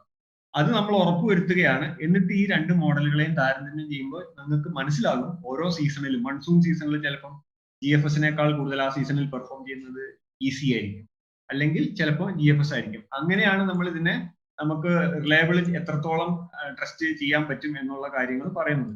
ഇതേ പറയുന്ന ഈ കാറ്റ് വീശുന്ന ഇതേ ആംഗിളിൽ തന്നെ നമുക്ക് ഈ മോഡലിൽ തന്നെ സൈക്ലോൺ ഒക്കെ ഉണ്ടാകുമ്പോൾ ഇത് വരുന്ന ട്രാക്കുകളെല്ലാം പ്രോസസ് ചെയ്ത് നമുക്ക് കാണിച്ചു കൊടുക്കും.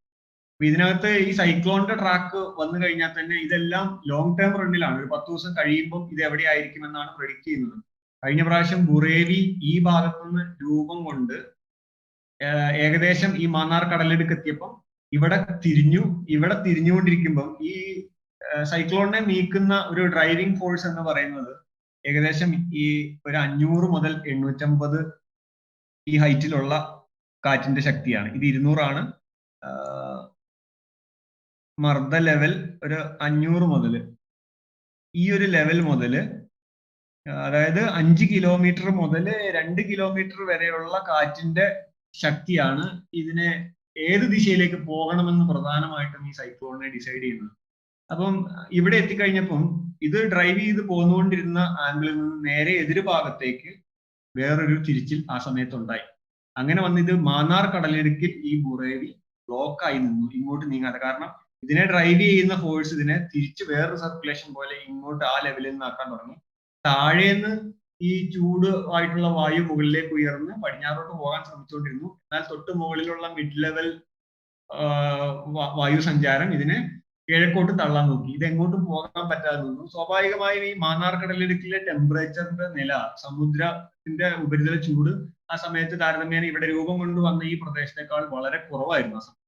അപ്പൊ ഇത് കൂടുതൽ നേരം ഇവിടെ നിന്നപ്പോ പിന്നെ അപ്പുറത്തും ഈ വലിയ വാസ്റ്റ് ആയിട്ടുള്ള ഒരു കടൽ പ്രദേശത്ത് കിട്ടുന്ന പോലെ എനർജി ചൂടാകുന്ന പ്രദേശം, ഇതിന്റെ അപ്പുറത്തും ഇപ്പുറത്തും കരഭാഗമാണ്. ഈ കരഭാഗത്ത് നിന്ന് കൂടുതൽ മോയ്സ്ചർ ലിഫ്റ്റ് ചെയ്യാൻ പറ്റില്ല. അങ്ങനെ ഇത് 2-3 ദിവസം അവിടെ ബ്ലോക്ക് ആയി നിന്നപ്പോൾ സ്വാഭാവികമായിട്ടും അതിനുള്ള എനർജി എന്ന് പറയുന്നത് ഈ നീരാവി വലിച്ചെടുത്തിട്ട് ഇതിന് ശക്തി പ്രാപിക്കാൻ പറ്റുള്ളൂ. 2 ദിവസം ഇവിടെ ബ്ലോക്ക് ആയി നിന്നപ്പോൾ ഇതിന് നീരാവി തുടർച്ചയായിട്ട് ഈ കടൽ പ്രദേശത്ത് കിട്ടുന്ന പോലെ കിട്ടാതെ വരികയും അത് ശക്തി ക്ഷയിച്ച് പടിഞ്ഞാറോട്ട് നീങ്ങി പോവുകയാണ് ചെയ്തത്. അതുകൊണ്ടാണ് നമ്മൾ കേരളത്തിൽ അത് പാസ് ചെയ്ത് പോയത്, അതിന്റെ അവശിഷ്ടങ്ങളായിട്ട് പോയത് അറിയാതിരുന്നത്. ഇത് ഇങ്ങനെ നോക്കിക്കഴിഞ്ഞാൽ നമുക്ക് ഏറെക്കുറെ പ്രഡിക്ഷൻ എത്രാമത്തെ ദിവസം നമുക്ക് ഈ ടൈം ലൈൻ സ്ക്രോൾ ചെയ്ത് നമുക്ക് കണ്ടുപിടിക്കാം. നിങ്ങൾക്ക് ഈ മോഡലുകൾ മാറി മാറി ഇത് ഗ്രാഫിക്കൽ റെപ്രസെന്റേഷൻ മാത്രമാണ്. മറ്റ് മോഡലുകളിൽ നിന്ന് ഡാറ്റ എങ്ങനെ എടുക്കുന്നു, ഇതിലേക്ക് കൺവേർട്ട് ചെയ്ത് ഇവിടുത്തെ ഗ്രാഫിക് ഡിസൈനേഴ്സ് ഇതിനെ ആനിമേറ്റ് ചെയ്ത് ഈ രൂപത്തിൽ നമ്മൾക്ക് വളരെ എളുപ്പം മനസ്സിലാകുന്ന രീതിയിൽ മാറ്റി തരുന്നതാണ്. നമുക്കിത് സൂം ചെയ്തിട്ടോ ഇത് ചെയ്തിട്ടോ ഒക്കെ നമുക്ക് ഇതിനകത്ത് മോഡൽ മാറ്റി നമ്മുടെ റെയിനിങ് പ്രദേശങ്ങളെല്ലാം കണക്ക് കൂട്ടിയെടുക്കാം. പിന്നെ ഇടിമിന്നൽ ഉണ്ടാകുന്ന തണ്ടർ സ്റ്റോമിന്റെ മെനു ഇവിടെ സെപ്പറേറ്റ് ഉണ്ട്, ഇത് വെച്ച് നമുക്ക് നോക്കിയെടുക്കാം. ഇതാണ് ഒരു പൊതുവെ യൂസർ ഫ്രണ്ട്ലി ആയിട്ടുള്ള പല ഇതുണ്ട്. ഞാൻ തുടക്കക്കാർക്ക് ഒരു യൂസർ ഫ്രണ്ട്ലി ആയിട്ടുള്ള ഒരു സൈറ്റിന്റെ കാര്യം റെഫർ ചെയ്തതേ ഉള്ളൂ. പിന്നെ നമുക്ക് ഇത് ഇത്തരം മോഡലുകളിലേക്കൊക്കെ ഡാറ്റ കിട്ടുന്ന പ്രധാന സൈറ്റുകൾ, മോഡലിലെ കുറച്ച് റഫായിട്ടുള്ള ഡാറ്റ കിട്ടുന്നത് നമുക്ക് ഇത്തരം വെബ്സൈറ്റുകളിൽ നിന്നാണ്. ട്രോപ്പിക്കൽ പിച്ച് എന്ന് പറഞ്ഞ ഒരു യൂറോപ്യൻ വെബ്സൈറ്റ് ആണ്. ആ വെബ്സൈറ്റിൽ പോയി കഴിഞ്ഞാൽ നിങ്ങൾക്ക് ഈ സൈറ്റ് കുറച്ചുകൂടെ മാനുവൽ ആയിട്ട് നിങ്ങൾക്ക് ഓരോ ലെയറും എടുത്ത് പരിശോധിക്കണം എന്നുണ്ടെങ്കിൽ ഇതേപോലെ വെബ്സൈറ്റ് ഉണ്ട്. ഈ വെബ്സൈറ്റിനകത്തും അവരുടെ മെനു പറയുന്നുണ്ട്. അതായത് യൂറോപ്യൻ ഏജൻസിയുടെയും മറ്റ് ഏജൻസികളുടെ ഒക്കെ ഡാറ്റ ഇവിടെ നമുക്ക് ഗ്ലോബൽ ഏത് മോഡൽ വേണം, ECMWRFന്റെ പ്രോസസ്സിംഗ് വഴി കിട്ടിയ ഔട്ട്പുട്ട് ഡാറ്റ വേണോ, EFSന്റെ വേണോ, EFS പാര, CMC കനേഡിയൻ മോഡൽ വേണോ, ഇങ്ങനെ വിവിധ രാജ്യങ്ങളുടെ JMA, ഇത് ജപ്പാൻ മെറ്റീരിയൽ ഏജൻസിയാണ്, ഐക്കോൺ ജർമ്മനി. അപ്പൊ ഇതിനകത്ത് നമ്മുടെ പ്രദേശത്തിന് നമ്മൾ പൊതുവെ, ഞാൻ എന്നെ വ്യക്തിപരമായി ഞാൻ പൊതുവെ നോക്കാറ് ഈ GFSഉം ECയും ആണ് കൂടുതൽ നോക്കാറ്. മറ്റ് മോഡലുകളിലേക്ക് നോക്കാറില്ല, കാരണം നമ്മുടെ റീജിയനിൽ അത്ര കൃത്യത ഉറപ്പുവരുത്താത്തതുകൊണ്ട് അത് പൊതുവെ നോക്കാറില്ല. അപ്പൊ ഇതിനകത്ത് ഏത് മോഡൽ വേണമെന്ന് നമുക്ക് നോക്കാം. ആ മോഡൽ സെലക്ട് ചെയ്ത് കഴിഞ്ഞിട്ട് നമ്മളുടെ പ്രദേശത്തെ റീജിയൻ ഇവിടെ നമുക്ക് സെലക്ട് ചെയ്ത് നമ്മൾ എടുത്തു. ഇന്ത്യൻ കോണ്ടിലേക്കാണ്. ഇനിയിപ്പോ വേറെ വല്ല രാജ്യത്തിന്റെ എടുക്കേണ്ടെന്നുണ്ടെങ്കിൽ ഇവിടെ കണ്ടോ, ഇവിടെ നമുക്ക് ഒരുപാട് റീജിയനുകൾ ഇവിടെ പറഞ്ഞിട്ടുണ്ട്. ഇന്ത്യയുടെയോ ഇന്ത്യൻ ഓഷ്യനോ eastern Pacific, western Pacific, southern Africa എല്ലാം നമുക്ക് സെലക്ട് ചെയ്തെടുക്കാം. അപ്പൊ ഇവിടെ എടുത്തിട്ട് നമുക്ക് ഇതിനകത്ത് മഴയുടെ ഗ്രാഫിക്കൽ സംഭവങ്ങൾ ഇതിനകത്ത് നമുക്ക് നോക്കി ഗ്ലോബൽ ആയിട്ടുള്ള സംഭവങ്ങൾ എടുക്കാം. ഇത് കഴിഞ്ഞ് നമുക്ക് ഇവിടുന്ന് ഇത് മൂവ് ചെയ്ത് ഇതിന്റെ ടൈം കണ്ടോ, ഇവിടെ ടൈം കൊടുത്തിട്ടുണ്ട്. ഇതെല്ലാം ശ്രദ്ധിക്കണം. നമ്മുടെ ടൈം എത്രത്തോളം വാലിഡ്, എത്ര സമയം വരെ വാലിഡ് ആണ്, ഇതിന്റെ ഡേറ്റും ടൈമും കൊടുത്തിട്ടുണ്ട്. നിങ്ങൾ ഇത് നെക്സ്റ്റ് കൊടുത്തു കഴിഞ്ഞാൽ അടുത്ത സ്ക്രീനിന്റെ പരിമിതി ഉണ്ട്. അതുകൊണ്ട് മഴയുടെ ഇത് എവിടെയാണെന്നുള്ളത് നമുക്ക് കാണാം. നിങ്ങളുടെ പ്രദേശം സൂം ചെയ്തെടുക്കുക. ഇനിയിപ്പോ നിങ്ങളുടെ കറക്റ്റ് പ്രദേശത്തിന്റെ അന്തരീക്ഷത്തിലെ ഇപ്പൊ നമ്മൾ ഫോർകാസ്റ്റ് ചെയ്ത് നീക്കി കഴിഞ്ഞിട്ട് ഇങ്ങനെ അത് അടുത്ത എത്രാമത്തെ മണിക്കൂറിലാണ് എന്നുള്ളത് നമ്മൾ കണക്കൂട്ടും. ഒരു 10 മണിക്കൂർ കഴിഞ്ഞിട്ടുള്ള നമ്മളുടെ നാട്ടിലെ സ്ഥിതി എന്തായിരിക്കും എന്ന് പറഞ്ഞാൽ നമ്മൾ ഇതിനെ ക്ലിക്ക് ചെയ്ത് കഴിയുമ്പോൾ നമുക്ക് ഇതിന്റെ സൗണ്ടിങ്സ് മോഡൽ വ്യൂ കിട്ടും. അപ്പൊ ആ പ്രദേശത്തുള്ള ഡ്യൂ പോയിന്റ് നിങ്ങൾ നാളെ ഒരു 10 മണിക്കൂർ കഴിഞ്ഞിട്ടുള്ള അവസ്ഥ എന്തായിരിക്കും എന്ന് ഗ്രാഫിക്കലി റെപ്രസെന്റ് ചെയ്യുന്ന ഡയഗ്രാം നമുക്കിങ്ങനെ സൗണ്ടിങ് മോഡലിൽ അവൈലബിൾ ആണ്. ഇതിനകത്ത് ഇതിന്റെ അളവുകൾ പറയുന്നുണ്ട്. അപ്പൊ ഇതെല്ലാം നമ്മൾ നേരത്തെ കണ്ട മാപ്പുകളും യൂസ് ചെയ്ത് കഴിഞ്ഞിട്ട് ഓരോന്നിന്റെ അളവ് നോക്കിയിട്ട് മേഘങ്ങൾ കണ്ടാലും ഡ്യൂ പോയിന്റും ടെമ്പറേച്ചറും അനുകൂലമല്ലെങ്കിൽ ആ സമയത്ത് മഴ പെയ്യില്ല എന്ന് തന്നെ നമുക്ക് ഏറെക്കുറെ ഊഹിക്കാം. അപ്പൊ ഇത്തരം കാര്യങ്ങളെല്ലാം നമുക്ക് ക്രോസ് ചെക്ക് ചെയ്യണമെന്നുണ്ടെങ്കിൽ ഇത്തരം സാധനങ്ങൾ നമുക്ക് എടുത്തിട്ട് നോക്കാവുന്നതാണ്. പിന്നെ ഇതേ മോഡലിൽ തന്നെ നമുക്കിവിടെ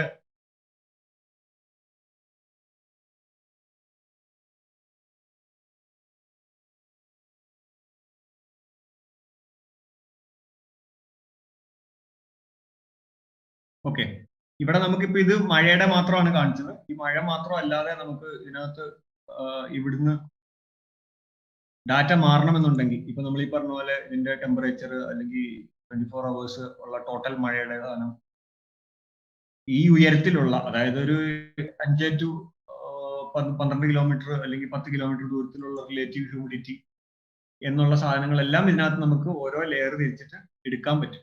നേരത്തെ കണ്ടത് മഴയുടെ മാത്രമായിരുന്നു, അതുകൊണ്ട് ഞാൻ പറഞ്ഞു ഇങ്ങനെ ഓരോ ലെയർ തിരിച്ച് നമുക്ക് ഇത് വളരെ യൂസർ ഫ്രണ്ട്ലി ആയിട്ടുള്ള മെനു ഇവിടെ നാവിഗേറ്റ് ചെയ്യാം. ഇത് എടുത്ത് നമുക്ക് നോക്കാം. പിന്നെ നമുക്ക് അവൈലബിൾ ആയിട്ടുള്ള മറ്റൊരു സംഭവമാണ് സാറ്റലൈറ്റിന്റെ പിക്ചറുകൾ. ഈ തരുന്ന ഇൻപുട്ടുകളെല്ലാം ഇപ്പോഴത്തെ ഈ സാറ്റലൈറ്റ് പിക്ചറിലും ഗ്രൗണ്ട് സ്റ്റേഷനുകളിൽ നിന്ന് ലഭിക്കുന്ന പ്രഷറും മർദ്ദത്തിന്റെ എല്ലാം അളവുകൾ കമ്പ്യൂട്ടറിലേക്ക് കൊടുത്തിട്ടാണ് വരും ദിവസങ്ങളിലേക്ക് കണക്ക് കൂട്ടുന്നത്. അപ്പൊ ഇപ്പൊ നമ്മൾ ഇൻപുട്ട് കൊടുക്കുന്ന ഡാറ്റയിൽ എവിടെയെങ്കിലും തെറ്റുണ്ടെങ്കിൽ ഇതിന്റെ ഔട്ട്പുട്ട് തെറ്റായി വരും. അപ്പൊ അത്രയും ആക്യുറസി ഉറപ്പുവരുത്താൻ നോക്കുന്നുണ്ട്. പിന്നെ നമ്മൾ ഈ മോഡലുകളിൽ കിട്ടുന്ന ജപ്പാൻ മെറ്റീരിയൽ ഏജൻസിയുടെ സാറ്റലൈറ്റിന്റെ വ്യൂ ആണ്. ഇത് 1/2 മണിക്കൂർ കൂടുമ്പോൾ 1 മണിക്കൂർ കൂടുമ്പോൾ അവർ അപ്ഡേറ്റ് ചെയ്തുകൊണ്ടിരിക്കും. അപ്പൊ ഇപ്പൊ നമ്മളുടെ ഈ മുകളിൽ കാണുന്ന ഒരു ദൃശ്യമാണ് ഈ കാണുന്നത്. ഇൻഫ്രാറെഡിന്റെ ഡയറക്റ്റ് ഒരു വ്യൂ ആണ് ഇത് വരുന്നത്. ഇനിയിപ്പോ ഈ മേഘങ്ങളിൽ എത്രത്തോളം വാട്ടർ വേപ്പറിന്റെ അംശമുണ്ട് എന്ന് നമുക്ക് നോക്കണമെങ്കിൽ വേറൊരു തരം റിഫ്ലക്ഷൻ വഴിയാണ് നമുക്ക് ഇങ്ങനെ കിട്ടുന്നത്. അപ്പൊ ഏറെക്കുറെ ഇപ്പൊ നേരത്തെ നമ്മൾ കണ്ട കണ്ണൂരിന്റെ മുകളിൽ കർണാടകയുടെ ഭാഗത്തേക്ക് നീങ്ങിപ്പോയ മേഘങ്ങളിൽ അത്യാവശ്യം നല്ല മഴയ്ക്കുള്ള സാധ്യതയ്ക്കുള്ള വാട്ടർ വേപ്പറിന്റെ അംശം അവിടെ നിൽക്കുന്നുണ്ട്. പിന്നെ ഇതേപോലെ തന്നെ രാവിലെ നമ്മൾ ഇതെടുത്ത് നോക്കുമ്പോൾ സംവഹനം എയർമാസ് നമ്മുടെ ഈ കൺവെക്ഷൻ എവിടെ കൂടുതൽ നടക്കുന്നു എന്നുള്ളത് നോക്കുമ്പോൾ ഇതുപോലത്തെ റിഫ്ലക്ഷനിൽ ഡേ ടൈമിലാകുമ്പോൾ ഇത് കുറെ കൂടെ വ്യക്തമാകും. ഈ ഭാഗത്തു നിന്നാണ് കൺവെക്ഷൻ സ്റ്റാർട്ട് ചെയ്യുന്നത്. കാറ്റ് പടിഞ്ഞാറോട്ടാണെങ്കിൽ നമുക്ക് ഏകദേശം മോഡലുകളിൽ കാറ്റ് പടിഞ്ഞാറോട്ടാണ് കാണുന്നതെങ്കിൽ ബേ ഓഫ് ബംഗാളിൽ നിന്നും നമുക്ക് മേഘങ്ങൾ രൂപം കൊള്ളുന്നുണ്ടെന്നുള്ളത് സാറ്റലൈറ്റ് പിക്ചറിൽ കൂടി കൺവെക്ഷൻ നമുക്കിത് കണ്ടാൽ മനസ്സിലാക്കാം. വൈകുന്നേരം ആകുമ്പോഴത്തേന് ആ മേഘങ്ങളെല്ലാം കൂടി ഇവിടെ പടിഞ്ഞാറോട്ട് വരും എന്നുള്ളത് നമ്മുടെ പ്രാദേശിക പ്രത്യേകത അനുസരിച്ച് നമുക്ക് ഒബ്സർവ് ചെയ്ത് മനസ്സിലാക്കാം. നമുക്കൊരു ട്രെൻഡ് പിടികിട്ടണമെങ്കിൽ മനുഷ്യബുദ്ധിക്ക് ലിമിറ്റേഷൻ ഉള്ളതുകൊണ്ട് ട്രെൻഡ് പിടികിട്ടണമെങ്കിൽ തീർച്ചയായിട്ടും നമ്മൾ കമ്പ്യൂട്ടർ ന്യൂമറിക്കൽ മോഡലുകളെ ആശ്രയിക്കണം. അത് കഴിഞ്ഞ് നമ്മളുടെ സ്വന്തം വ്യക്തിപരമായ നിരീക്ഷണത്തിൽ കൂടി നമ്മൾ 5-6 മാസമോ വർഷങ്ങളോ ഒക്കെ എടുത്ത് ഡെവലപ്പ് ചെയ്യുന്ന ഞാനിപ്പോ ഈ പറയുന്നത് എന്റേതായ ഒരു ലോജിക്കൽ ആപ്ലിക്കേഷൻ മാത്രമാണ് ഈ പറഞ്ഞത്. പലരും പല രീതിയിൽ ഇപ്പൊ ഇത് ഈ ഓർഡറിലല്ലാതെ തന്നെ ഇതൊക്കെ നോക്കുന്നവർ കാണുമായിരിക്കും. അപ്പൊ ഇത്തരം ടെക്നിക്ക് നമ്മൾ തന്നെ ഡെവലപ്പ് ചെയ്തെടുക്കുന്നു. ഇതിനെ ആശ്രയിച്ചായിരിക്കും നിങ്ങൾ നല്ലൊരു നിരീക്ഷകനാണോ മോശം നിരീക്ഷകനാണോ എന്ന് പറയുന്നത്. പിന്നെ പരമാവധി അന്തരീക്ഷത്തിലെ ഈ അനിശ്ചിതാവസ്ഥ നിലനിൽക്കുന്നത് കൊണ്ട് എത്ര നമ്മൾ അപ്ഡേറ്റ് ചെയ്ത് പോയാലും തുടർച്ചയായി ഒബ്സർവ് ചെയ്യുക എന്നുള്ളത് മാത്രമാണ് നമുക്ക് ഇതിനകത്ത് സ്കിൽഡ് ആകാൻ പറ്റിയ ഒരു മാർഗം. ഇത് ഇങ്ങനെ ഒബ്സർവ് ചെയ്യാൻ വേണ്ടിയിട്ടുള്ള ടൂൾസ് നമുക്ക് പല രാജ്യങ്ങളുടെയും പല ഡാറ്റയുടെയും പല ഏജൻസികളുടെയും നമുക്ക് എടുക്കാം. ഈ രീതിയിൽ നമുക്ക് മോണിറ്റർ ചെയ്യാം. പക്ഷെ നിങ്ങൾ തുടർച്ചയായി നിരീക്ഷണം നടത്തിക്കൊണ്ടിരിക്കുക എന്നുള്ളത് മാത്രമേ ഉള്ളൂ ഇതിനകത്ത് സ്കിൽഡ് ആകാൻ. പിന്നെ ആദ്യം ആര് പറഞ്ഞു എന്നുള്ളതിനേക്കാൾ കൂടുതൽ ആരാണ് കൃത്യതയോടെ പറഞ്ഞത് എന്നുള്ളതാണ് എൻ്റെ അനുഭവത്തിൽ ഇതിനകത്ത് നമുക്ക് ഒരു ട്രസ്റ്റ് ചെയ്യാവുന്ന വിശ്വസ്തമായ ഒരു സംഭവത്തിലേക്ക്. ഇതിപ്പോ ആദ്യം പറഞ്ഞു എന്ന് പറഞ്ഞിട്ട് നേരെ തെറ്റുന്നതിനേക്കാൾ നല്ലത് പരമാവധി നമുക്ക് ഡിസാസ്റ്ററോ മറ്റു കാര്യങ്ങളോ മുൻകരുതലോ എടുക്കാൻ പറ്റുന്ന മിനിമം ടൈം ഫ്രെയിമിനുള്ളിൽ ആര് കൃത്യമായി പറഞ്ഞു എന്നുള്ളതാണ് ഒരു റിലയബിൾ സോഴ്സ് ആയിട്ട് നമുക്ക് നിൽക്കാൻ കാരണം. കാരണം ഇതിന്റെ ട്രെൻഡ് മോഡലുകളിൽ തുടക്ക റൺ ഒരാഴ്ച മുമ്പേ ഒക്കെ ചെയ്ത ലെവലിൽ കഴിഞ്ഞിപ്പോ നമ്മൾ നേരത്തെ നോക്കിയ വിൻഡി എന്ന് പറഞ്ഞ മാപ്പിൽ ഒരാഴ്ച മുമ്പ് നമ്മൾ നോക്കുമ്പോൾ ഇന്നേ ദിവസം മഴ വളരെ കുറവാണ് കാണിച്ചത്. വളരെ കുറവെന്ന് വെച്ചാൽ ഒട്ടും കാണുന്ന മേഘങ്ങളുടെ സാന്നിധ്യമൊന്നും അന്ന് കാണിച്ചില്ല. കാരണം അന്ന് കിട്ടിയ ഇനിഷ്യൽ ഹ്യൂമിഡിറ്റി, ഈർപ്പം, കാറ്റിന്റെ എല്ലാം വെച്ചിട്ടാണ് അവർ ഒരാഴ്ചത്തേക്ക് കണക്ക് കൂട്ടിയത്. അന്നുള്ള അവസ്ഥ പിന്നെ അന്തരീക്ഷത്തിൽ മാറിക്കഴിഞ്ഞപ്പോൾ ഇപ്പോൾ ഉള്ള അവസ്ഥ സംജാതമാകുന്നതിന്റെ സൂചന ഒരാഴ്ച മുമ്പത്തെ അതിന്റെ റണ്ണിൽ കണ്ടില്ലായിരുന്നു. കാരണം ആ ദിവസം റൺ ചെയ്ത മോഡലിൽ നമുക്ക് ഇന്നത്തെ ദിവസവും ആ ഡേറ്റ് ഉണ്ടായിരുന്നു, 10 ദിവസം മുമ്പത്തെ ഡേറ്റും കൂടെ ഉണ്ടായിരുന്നു. അന്നേരം നമുക്ക് ഇത് കാണാൻ പറ്റിയില്ല. കാരണം ഇനിഷ്യൽ കണ്ടീഷൻസ് എപ്പോഴും മാറിക്കൊണ്ടിരിക്കും. എന്ന് പറഞ്ഞ പോലെ ഈ മോഡലുകൾ ഒരു ദിവസത്തിൽ 4 പ്രാവശ്യം റൺ ചെയ്യും. ഈ അടുത്ത 6 മണിക്കൂർ കഴിയുമ്പോൾ ഈ മോഡലുകളിൽ വേറൊരു ഔട്ട്പുട്ട് ആയിരിക്കും വരുന്നത്. അപ്പൊ കഴിഞ്ഞ പ്രാവശ്യം കിട്ടിയതിനേക്കാളും കുറച്ചുകൂടി ലൊക്കേഷനോ സ്ഥലമോ അതിന്റെ ഇന്റൻസിറ്റിയോ ഒക്കെ മാറിയിട്ട് നമുക്ക് കിട്ടും. അപ്പൊ ഇത് തുടർച്ചയായി മോണിറ്റർ ചെയ്ത് നമ്മൾ നിഗമനത്തിൽ എത്തുക എന്നുള്ളതാണ് ഇതിന്റെ ഏറ്റവും കൃത്യത ഉറപ്പുവരുത്താൻ പറ്റിയ ഒരു മോഡൽ. ഇത് ഇതേപോലെ പല രീതിയിലുള്ള റിഫ്ലക്ഷൻ, മേഘങ്ങളുടെ ജലാംശം പരിശോധിക്കാനും ഇങ്ങനെ പലതരം ഇതിന്റെ ഡെപ്ത്, ക്ലൗഡിന്റെ ഹൈറ്റ്, ഇതെല്ലാം ഇങ്ങനെ നമുക്ക് ഇവിടെ പല മോഡലുകൾ കിട്ടും. ഇത് മാത്രമല്ല EUMETSAT എന്ന് പറഞ്ഞ വേറെ യൂറോപ്യൻ ഏജൻസിയുടെ സാറ്റലൈറ്റ് ഉണ്ട്. കൂടാതെ നമ്മുടെ IMD ഇന്ത്യൻ മെറ്റീരിയോളജിക്കൽ ഡിപ്പാർട്ട്മെന്റിന്റെ സാറ്റലൈറ്റ് ഉണ്ട്. അപ്പൊ ഇത്തരം എല്ലാ സോഴ്സുകളും നമുക്ക് യൂസ് ചെയ്യാം. യൂസ് ചെയ്തിട്ട് പിന്നെ ഇത്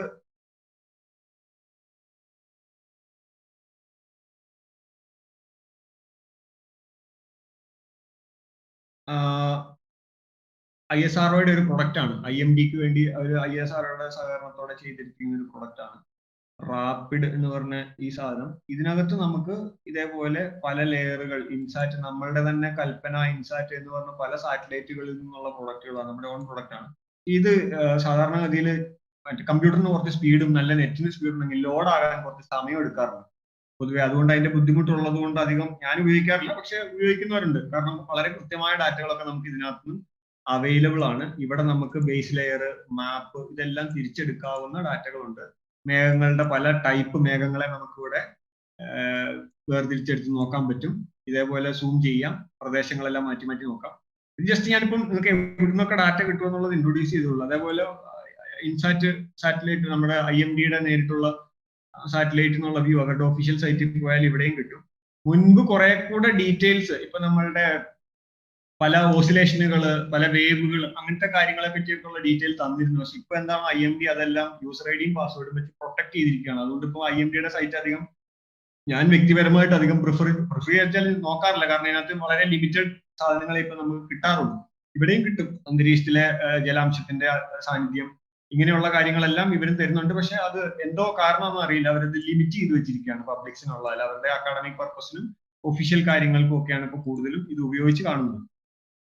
പിന്നെ ഇതിനകത്ത് ഒരു സംഭവം, നമുക്ക് മുംബൈ IIT നടത്തിയ ഒരു കൗതുകകരമായ ഒരു സംഭവം, ഇതൊരു സോഷ്യൽ എഞ്ചിനീയറിംഗിന്റെ ഭാഗമായിട്ടോ നാച്ചുറൽ സയൻസിന്റെ ഭാഗമായിട്ടോ നമുക്ക് എന്ത് ചെയ്യാൻ പറ്റും എന്നുള്ളതിനകത്ത് ഇവിടെ കിട്ടിയിരിക്കുന്ന ബോംബെ IIT നടത്തിയ ഒരു പഠനത്തിൽ കണ്ടത് കൂടുതൽ ഈ സ്ത്രീകളുടെ വിദ്യാഭ്യാസ നിലവാരം കൂടുന്തോറും അവര് താരതമ്യ പഠനം നടത്തി. മുമ്പേ IIT കണ്ടക്ട് ചെയ്ത പഠനത്തിൽ സ്ത്രീകളുടെ വിദ്യാഭ്യാസം കൂടുന്തോറും ഈ നാച്ചുറൽ ഡിസാസ്റ്ററുകളെ കുറിച്ചുള്ള അറിയിപ്പുകൾ കൂടുതൽ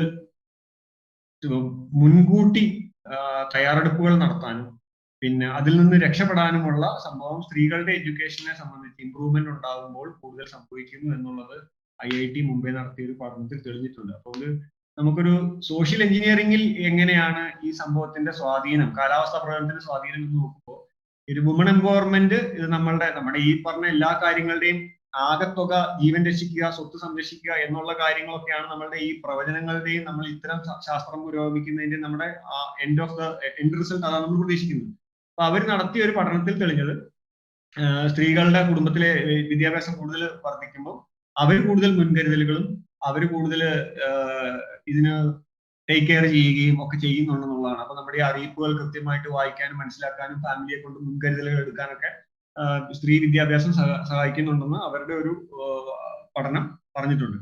പിന്നെ നാച്ചുറൽ ആയിട്ടുള്ള ഇതിനകത്ത് നമുക്ക് ഈ വെതർ ഫോർകാസ്റ്റിംഗ് എന്ത് ചെയ്യാം, അല്ലെങ്കിൽ ഒരു അമച്വർ ഫോർകാസ്റ്റർക്ക് അവരെ ഉപയോഗിച്ചിട്ട് സർക്കാരിന് എന്ത് ചെയ്യാം എന്ന് ചോദിച്ചാൽ, ഇപ്പൊ നമ്മൾ ഓരോ ക്ലസ്റ്ററുകളായിട്ട് തിരിച്ച് 14 ജില്ലകളിൽ ഇപ്പൊ നമ്മുടെ സൈബർ ഡോം പോലെ ട്രോമ വോളണ്ടിയേഴ്സിനെ പോലെ അത്യാവശ്യം ക്വാളിഫൈഡ് ആയിട്ടുള്ള വെച്ചാൽ നിരീക്ഷണ പാഠവുമുള്ള ആളുകളെ വോളണ്ടിയേഴ്സ് ആയിട്ടൊക്കെ ഹയർ ചെയ്ത് കഴിഞ്ഞാൽ ഓരോ പ്രദേശത്തെയും മഴയുടെ പ്രത്യേകതകളും IMD കാലാവസ്ഥ റിപ്പോർട്ട് തരുന്നത് ഇന്ന പ്രദേശത്ത് മഴ പെയ്യും, പക്ഷെ അവിടുത്തെ കുന്നിന്റെ ചെരിവ് എങ്ങനെയാണ്, അവിടെ ഡാമിന്റെ കപ്പാസിറ്റി എങ്ങനെയാണ്, എത്രത്തോളം താഴേക്ക്, ഇതെല്ലാം കോർഡിനേറ്റ് ചെയ്യുന്ന പല ഡിപ്പാർട്ട്മെന്റുകളാണ്. അപ്പൊ പഞ്ചായത്ത് തലത്തിലോ ജില്ലാ തലത്തിലോ ഒക്കെ 2 or 3 അമേച്ചേഴ്സ്, 2 or കൂടുതലോ 4 or 5 പേരൊക്കെ ഇതിന് സർവീസ് ചെയ്യാൻ തയ്യാറുണ്ടെന്നുണ്ടെങ്കിൽ അവരെല്ലാം കൂട്ടി ക്ലസ്റ്ററുകൾ രൂപവൽക്കരിച്ചിട്ട് അവരുടെ പ്രദേശത്തിന് കൂടുതൽ സുരക്ഷിതത്വം നൽകുന്ന രീതിയിൽ നമുക്ക് പ്രാദേശിക പ്രത്യേകത അനുസരിച്ച് ഈ അമേച്ചേഴ്സിനെ യൂസ് ചെയ്ത് കുറച്ചും കൂടി കസ്റ്റമൈസ് ചെയ്യപ്പെടാം. എവിടെ നിന്നൊക്കെ ആൾക്കാരെ ഒഴിപ്പിക്കേണ്ടി വരും നിർബന്ധമായിട്ട്,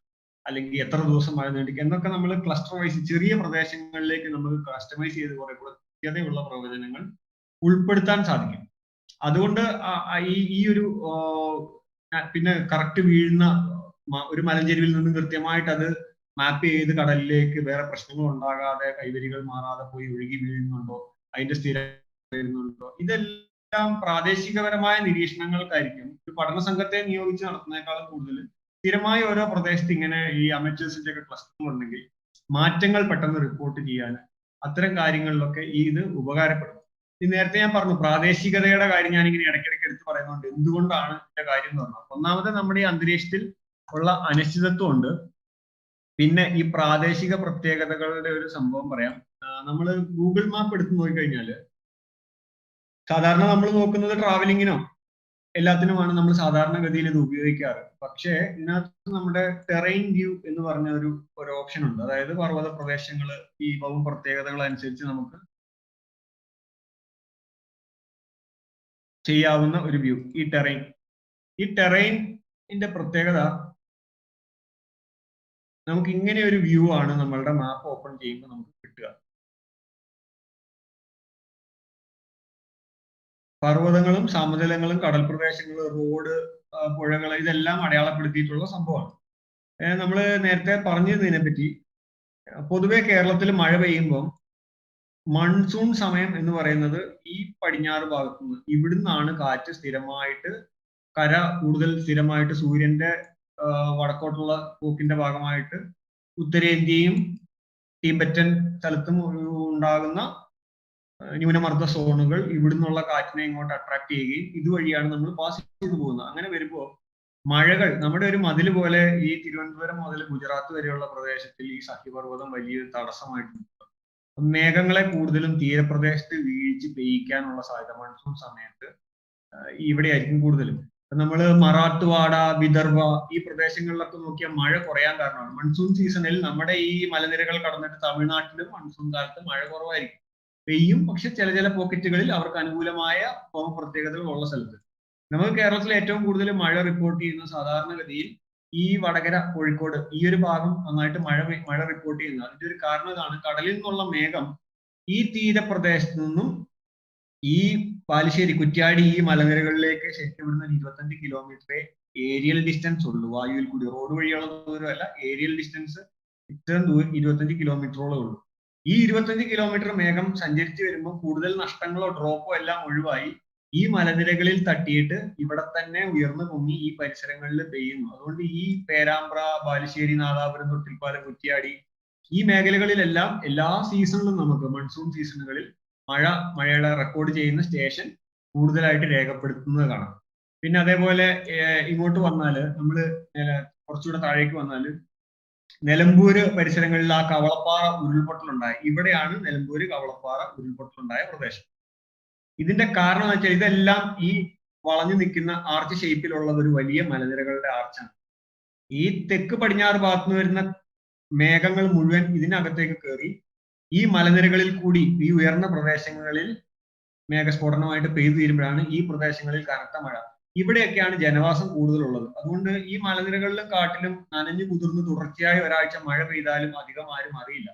ഉരുൾപൊട്ടലിന്റെ ഭാഗമായിട്ട് ഒരു ദിവസം 200-250 മില്ലിമീറ്റർ മഴ നനഞ്ഞു കുതിർന്ന് നടക്കുന്ന സ്ഥലത്ത് പെയ്യുമ്പോഴാണ് ഈ ഒരു പ്രത്യേകത, ഈ ഒരു പ്രശ്നം നമ്മൾ ഫേസ് ചെയ്യുന്നത്.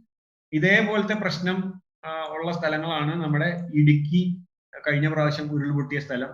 മനുഷ്യവാസം കുറവുള്ള സ്ഥലങ്ങളായതുകൊണ്ട് അവിടെ തുടർച്ചയായിട്ട് 100-150 മില്ലിമീറ്റർ ഒരാഴ്ച മഴ പെയ്യുന്നത് ആരും അറിയാറില്ല പൊതുവെ. അപ്പൊ അത് ഏതെങ്കിലും ഒരു ദിവസം കടലിലെ സ്ഥിതി ഭയങ്കര ചൂട് കൂടി കൂടുതൽ മേഘങ്ങൾ കരയിൽ വരികയും 200 മില്ലിമീറ്റർ വെച്ച് ഒരാഴ്ച പെയ്തുകൊണ്ടിരിക്കുന്നതിന്റെ ഇടയ്ക്ക് പെട്ടെന്ന് ഒരു ഒറ്റ ദിവസം രാത്രി അതൊരു 350-400 മില്ലിമീറ്റർ ഒക്കെ 24 മണിക്കൂറിനുള്ളിൽ പെയ്യുമ്പോൾ ആ പ്രദേശത്തിന് വെള്ളം ഉൾക്കൊള്ളാൻ സാധിക്കാതെയും ഒക്കെയാണ് ഈ സംഭവങ്ങളെ ഇടയ്ക്ക് ഇങ്ങനെ ഉരുൾപൊട്ടലുകൾ നമ്മൾ കൂടുതലും റിപ്പോർട്ട് ചെയ്യുന്നത്.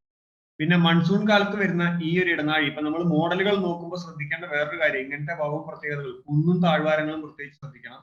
ഇത് പാലക്കാട് ഇടനാഴിയാണ്. അതായത് കോയമ്പത്തൂർ വരെ പോകുന്ന ഭാഗത്ത് സഹ്യപർവ്വതത്തിന് വലിയൊരു വിടവുണ്ട്, ഒരു ഗേറ്റ് പോലെ. അതാണ് ഈ കാണുന്നത്.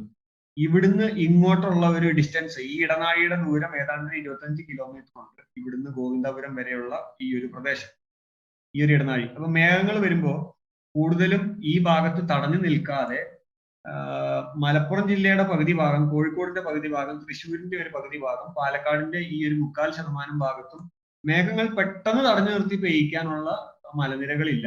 അതിനാൽ പൊതുവെ ഈ കേരളത്തിന്റെ മറ്റ് പ്രദേശങ്ങളിൽ കിട്ടുന്നതിനെ അപേക്ഷിച്ച് എല്ലായ്പ്പോഴും ഇവർക്ക് മഴ കുറവായിരിക്കും കിട്ടും. അല്ലെങ്കിൽ അത്രയ്ക്ക് തുടർച്ചയായിട്ട് ക്ലൗഡ് ഇങ്ങോട്ട് വരുന്ന, മേഘം വരുന്ന ഒരു ദിവസങ്ങൾ ഉണ്ടെങ്കിൽ മാത്രമേ അത്രയ്ക്ക് മഴ കിട്ടുള്ളൂ. മറ്റ് പ്രദേശങ്ങളെ താരതമ്യം ചെയ്യുമ്പോൾ ഇവർക്ക് പൊതുവെ മഴ കുറവാകാൻ കാരണം ഇത്തരം ഭൗമ പ്രത്യേകതകളാണ്. അതേപോലെ നമ്മളുടെ നോർത്ത് ഈസ്റ്റ് മൺസൂൺ, അതായത് തുലാവർഷം എന്നറിയപ്പെടുന്നത് ഈ തെക്ക് പടിഞ്ഞാറ് ഭാഗത്തു നിന്ന് കാറ്റ് വരുന്ന ദിശ ഇങ്ങോട്ടായതുകൊണ്ടാണ് നമുക്ക് മൺസൂൺ ഒരു സീസണിൽ കിട്ടുന്നത്. അതിന്റെ നേരെ റിവേഴ്സ്, സൂര്യൻ ദക്ഷിണ ഭാഗത്തേക്ക് നീങ്ങുമ്പോൾ ഈ പ്രഷർ സോൺ നേരെ തെക്ക് പടിഞ്ഞാറ് ഭാഗത്തേക്ക് ലൊക്കേറ്റ് ചെയ്യുകയും ഇവിടുന്നുള്ള വായുപ്രവാഹം കിഴക്കുനിന്ന് വരികയും ചെയ്യും. ഈ കിഴക്കുനിന്ന് വരുന്ന സമയത്ത് കേരളത്തിന് മൺസൂൺ കാലത്ത് കിട്ടുന്ന അഡ്വാൻറ്റേജ് തമിഴ്നാടിന് കിട്ടും. കാരണം തമിഴ്നാടിന്റെ ഈ ഭാഗത്ത് തടഞ്ഞു നിൽക്കും. ഏത് പടിഞ്ഞാറിന് വരുമ്പോൾ നമ്മൾ തടഞ്ഞ് ഈ മഴകൾ ഇവിടെ പെയ്യിക്കും. കൂടുതലും തമിഴ്നാടിന്റെ ഭാഗത്തുനിന്ന് വരുന്നത് കിഴക്ക് ഭാഗത്തായതുകൊണ്ട് ഇവിടെയുള്ളത് നോർത്ത് ഈസ്റ്റ് മൺസൂൺ നമുക്ക് കിട്ടുന്നതിനേക്കാൾ കൂടുതൽ തമിഴ്നാട്ടിൽ കിട്ടും. പിന്നെ ഇതിലുമുള്ള ഒരു സംഭവം, ഇതിപ്പം കേരളത്തിന്റെ ഒരു ഇടുക്കി, പത്തനംതിട്ട ആ ഭാഗത്തുള്ള ഒരു വലിയ മലനിരകളുടെ പർവ്വതത്തിന്റെ ഒരു വിടവാണ്. നേരത്തെ ഈ നിലമ്പൂരിന്റെ കാര്യം കാണിച്ച പോലെ ഇവിടെ കയറുന്ന മേഘങ്ങൾ, കിഴക്ക് നിന്ന് വരുന്ന തുലാവർഷ മേഘങ്ങൾ ഇങ്ങോട്ട് കയറുമ്പോൾ നിങ്ങൾക്ക് സൂക്ഷിച്ചു നോക്കിയാൽ അറിയാം, ഈ ഒരു വലിയ പോക്കറ്റിലേക്ക് പ്രവേശിച്ച് ഇത് ഡിസ്ട്രിബ്യൂട്ട് ചെയ്യപ്പെടുന്നത് ഇവിടെയുള്ള മലനിരകളുടെ ഈ ഇടകൾ വഴി, ഇടനാഴികൾ വഴി പത്തനംതിട്ട, ഇടുക്കി, ഈരാറ്റുപേട്ട, അതേപോലെ ഇങ്ങനെയുള്ള ചില സ്ഥലങ്ങളിലാണ്. നമുക്ക് എങ്ങനെയാ മനസ്സിലാന്ന് വെച്ചാൽ, നമുക്ക് സ്ഥിരമായിട്ട് മഴ, തുലാമഴകൾ എങ്ങനെ വരുമ്പോഴും ഈ കോതമംഗലം മുതൽ പത്തനംതിട്ട വരെയുള്ള ഈ കിഴക്കൻ പ്രദേശത്ത്, കോട്ടയത്തിന്റെ കിഴക്കൻ ഭാഗങ്ങൾ, ഇവിടെയൊക്കെ മഴ കൂടുതൽ തുലാമഴ റെക്കോർഡ് ചെയ്യപ്പെടാനുള്ള സാധ്യത അതുകൊണ്ടാണ്. അതേപോലെ ഈ പുനലൂര്, ഇങ്ങനെ തെന്മല, പുനലൂർ, ചെങ്കോട്ട ഈ ഒരു ഇടനാഴിയിലും ഇങ്ങനെ കുറേശ്ശെ കാറ്റ് വരാറുണ്ട്. അപ്പൊ ഇങ്ങനത്തെ ഒരു ആംഗിൾ ആയതുകൊണ്ട് ഈ പുനലൂരിന്റെ ഈ ഭാഗം നേരെ പത്തനാപുരം ഭാഗത്തേക്കൊക്കെ മേഘങ്ങൾ കൂടുതൽ നീങ്ങാൻ സാധ്യത വരുന്നു. അതേപോലെ തിരുവനന്തപുരത്തിന്റെ ഭാഗം നോക്കിക്കഴിഞ്ഞാൽ നമുക്ക് മേഘങ്ങളുടെ മൂവ്മെന്റ് വരുമ്പോൾ ഇവിടെ കണ്ടോ, ഇവിടെ ഒരുപാട് ഗ്യാപ്പുകളുണ്ട്. ഈ ഗ്യാപ്പുകൾ കൂടുതൽ വരുമ്പോൾ തിരുവനന്തപുരം നഗരത്തിന് ഈ Neyyar wild life sanctuary, Vellarada, Marthandam കഴിഞ്ഞിട്ടുള്ള ഈ നെടുമങ്ങാട് ഭാഗത്തേക്കൊക്കെ മഴ കൂടുതൽ, തിരുവനന്തപുരം നഗരത്തെക്കാൾ കൂടുതൽ തുലാമഴ ലഭിക്കും. നമ്മൾ മോഡലുകളൊക്കെ റെഫർ ചെയ്ത് മോഡലുകളിൽ ഇൻഡിക്കേറ്റ് ചെയ്യുന്നത് ഇവിടെ ഒരു മഴ എന്ന് കാണുമ്പോൾ അതിന് കൂടുതൽ ഈ ടെറൈന്റെ പ്രത്യേകതകൾ കൊണ്ട് നിങ്ങൾ തന്നെ നിങ്ങൾക്ക് ഒരു ലോജിക്കലായിട്ട് മനസ്സിലാക്കണം. ആ മേഘങ്ങൾ വരാൻ സാധ്യത ഈ ഇടനാഴികളിൽ ഇവിടെ കണ്ട മേഘങ്ങൾ ഇതിലെ വരാനാണ് മോഡലിൽ കാണിച്ചതിനേക്കാൾ കൂടുതൽ. ഇത്തരം ഭൗമ പ്രത്യേകതകൾ മോഡലിൽ എക്സാക്ട്ലി ക്യാപ്ചർ ചെയ്യാൻ പറ്റില്ല. നമ്മുടെ ന്യൂമറിക്കൽ മോഡലുകൾക്ക് അത് അങ്ങനെ ഇൻപുട്ട് കൊടുക്കാൻ പറ്റില്ല. അവിടെയാണ് ഈ അമച്ചർ വെതർ ഫോർകാസ്റ്റേഴ്സിന് പ്രസക്തി കൂടുന്നത്. ഇപ്പൊ എന്നേക്കാൾ കൂടുതൽ തിരുവനന്തപുരത്ത് താമസക്കാരൻ, അയാൾക്ക് ഇത് കറക്റ്റ് നോക്കിയാൽ ഏത് പ്രദേശം എങ്ങനെയെന്നൊക്കെ നമുക്ക് ഫെമിലിയർ ആയിരിക്കും. ഇപ്പൊ ഡൽഹി താമസിക്കുന്ന ഒരാൾക്ക്. അപ്പം പ്രാദേശികപരമായിട്ട് ഇതിന്റെ ക്ലസ്റ്ററുകൾ, ഈ ഫോർകാസ്റ്റേഴ്സ് നിരീക്ഷകരുടെ ക്ലസ്റ്ററുകൾ ഉണ്ടാക്കുന്നത് ഇത്തരം കാര്യങ്ങളിൽ ആക്യുറസി കൂടുതൽ കൊടുക്കാൻ പറ്റും. അതേപോലെ എവിടെയൊക്കെ ഡാമുകളുണ്ട്, ഈ തെന്മല ഡാം നിറഞ്ഞു കഴിഞ്ഞാൽ പ്രാദേശികപരമായിട്ട് എവിടെയൊക്കെ കൂടുതൽ എഫക്ട് ചെയ്യും, എവിടെയൊക്കെയാണ് ആൾതാമസം കൂടുതലുള്ളത് എന്നുള്ളത് സർക്കാർ രേഖകളെക്കാൾ കൂടുതൽ ഈ പ്രദേശവാസികൾക്ക്, അവിടെ ജനിച്ചു വളർന്ന ആൾക്കാർക്ക് കൂടുതൽ മുന്നറിയിപ്പുകളും കാര്യങ്ങളൊക്കെ കൂടുതൽ കാര്യക്ഷമമാക്കാൻ ഉപകരിക്കും. അപ്പൊ നമ്മളൊരു നിരീക്ഷണം നടത്തുമ്പോൾ എപ്പോഴും നിങ്ങൾ ഏത് പ്രദേശത്താണോ, ലോകത്തിന്റെ ഏത് ഭാഗത്താണോ ജീവിക്കുന്നത്, ആ പ്രദേശത്തിന്റെ ഭൗമ പ്രത്യേകതകൾ വളരെ കൃത്യമായിട്ട് മനസ്സിലാക്കിയിരിക്കണം. ന്യൂമറിക്കൽ മോഡലുകൾക്ക് ഈ പർവ്വത പ്രദേശങ്ങളില് അല്ലെങ്കിൽ ഇതേപോലത്തെ കമ്പൈൻ ആയിട്ടുള്ള സമുദ്രം, സമതലം, പർവ്വതം, ഈ ഇൻപുട്ടുകളൊക്കെ ക്യാപ്ചർ ചെയ്ത് കൃത്യമായ ഔട്ട്പുട്ട് ഇവിടെ വരുമ്പോഴാണ് ഇതിന്റെ കണക്കൂട്ടലുകളെല്ലാം കിട്ടുന്നത്. നേരത്തെ നമ്മൾ കണ്ട പോലെ വിൻഡി മോഡലിൽ കണ്ട ഔട്ട്പുട്ടുകൾ മഴ ഇവിടെ പെയ്യുമെന്ന് കണ്ടാൽ ചിലപ്പോൾ ഒരു 50 കിലോമീറ്റർ ഇപ്പുറത്തായിരിക്കും പെയ്യുന്നത്. അപ്പൊ നമ്മളുടെ നിരന്തര നിരീക്ഷണത്തിന്റെ പ്രത്യേകത കൊണ്ടും ഈ ഇതെല്ലാം കാണിച്ചിട്ട് മഴ ഇവിടെ പെയ്യുമെന്ന് കണ്ടു കഴിഞ്ഞാൽ നമുക്ക് മനസ്സിലാവും അത് വന്ന് കയറാൻ സാധ്യതയുള്ളത് പ്രോസസ്സിങ്ങിന്റെ ഭാഗമായിട്ട് ഇവിടെ ആയിരിക്കും ഈ മേഘം കയറുന്നത്, അതിന് അനുകൂലമായ ടെറൈൻ ഇവിടെയാണ് ഭൗമ പ്രത്യേകത ഉള്ളത്. അപ്പൊ നമ്മൾ ഓരോ സ്ഥലങ്ങളും അങ്ങനെ മാർക്ക് ചെയ്ത് നോക്കിയിട്ട് വേണം നമുക്ക് ഇതിനെ പറ്റിയുള്ള പ്രഡിക്ഷൻ നടത്താൻ. അപ്പൊ മൺസൂൺ സീസണിൽ തുടർച്ചയായിട്ട് 1 by 1 ആയിട്ട് മണിക്കൂറുകൾ തുടരുന്ന രീതിയിൽ മേഘങ്ങൾ വരുമ്പോൾ പാലക്കാട് പെയ്യില്ലെന്ന് വെച്ചാൽ പാലക്കാടും പെയ്യും, മലപ്പുറത്തിന്റെ ഈ പകുതി ഭാഗങ്ങളിലൊക്കെ പെയ്യും. കാരണം അതിന് മാത്രം ക്ലൗഡ് ഫീഡിങ് വരുന്നുണ്ട്. ഇപ്പൊ ഇത് വളരെ കുറഞ്ഞ രീതിയിൽ ഉച്ച കഴിഞ്ഞ് വൈകുന്നേരത്തെ മഴകളൊക്കെ വരുമ്പോഴാണ് ഈ പ്രദേശങ്ങളിൽ ഒക്കെ കൂടുതൽ മഴ തീരെ ഇല്ലാതെയായി പോകുന്നത്. അപ്പൊ ഇത് ഒരു നിരീക്ഷകൻ കൃത്യമായിട്ട് നോക്കി വെക്കേണ്ട ഒരു സംഭവമാണ്. വേറെ ടോപ്പിക്കുകൾ എന്തെങ്കിലും സംശയം ഉണ്ടെങ്കിൽ നമുക്കിനി കുറച്ചും കൂടെ വിശാലമായിട്ട് ഡൗട്ട് സോൾവിങ് സെഷനിലേക്ക് പോകാമെന്ന് തോന്നുന്നു. അങ്ങനെ വന്നു കഴിയുമ്പോൾ എനിക്ക് തോന്നുന്നത് ഞാൻ കവർ ചെയ്യാൻ വിട്ടുപോയ ഏരിയകളോ അങ്ങനെ വല്ലതും ഉണ്ടെങ്കിൽ നമുക്ക് അവിടെ പരാമർശിക്കാം എന്ന് തോന്നുന്നു.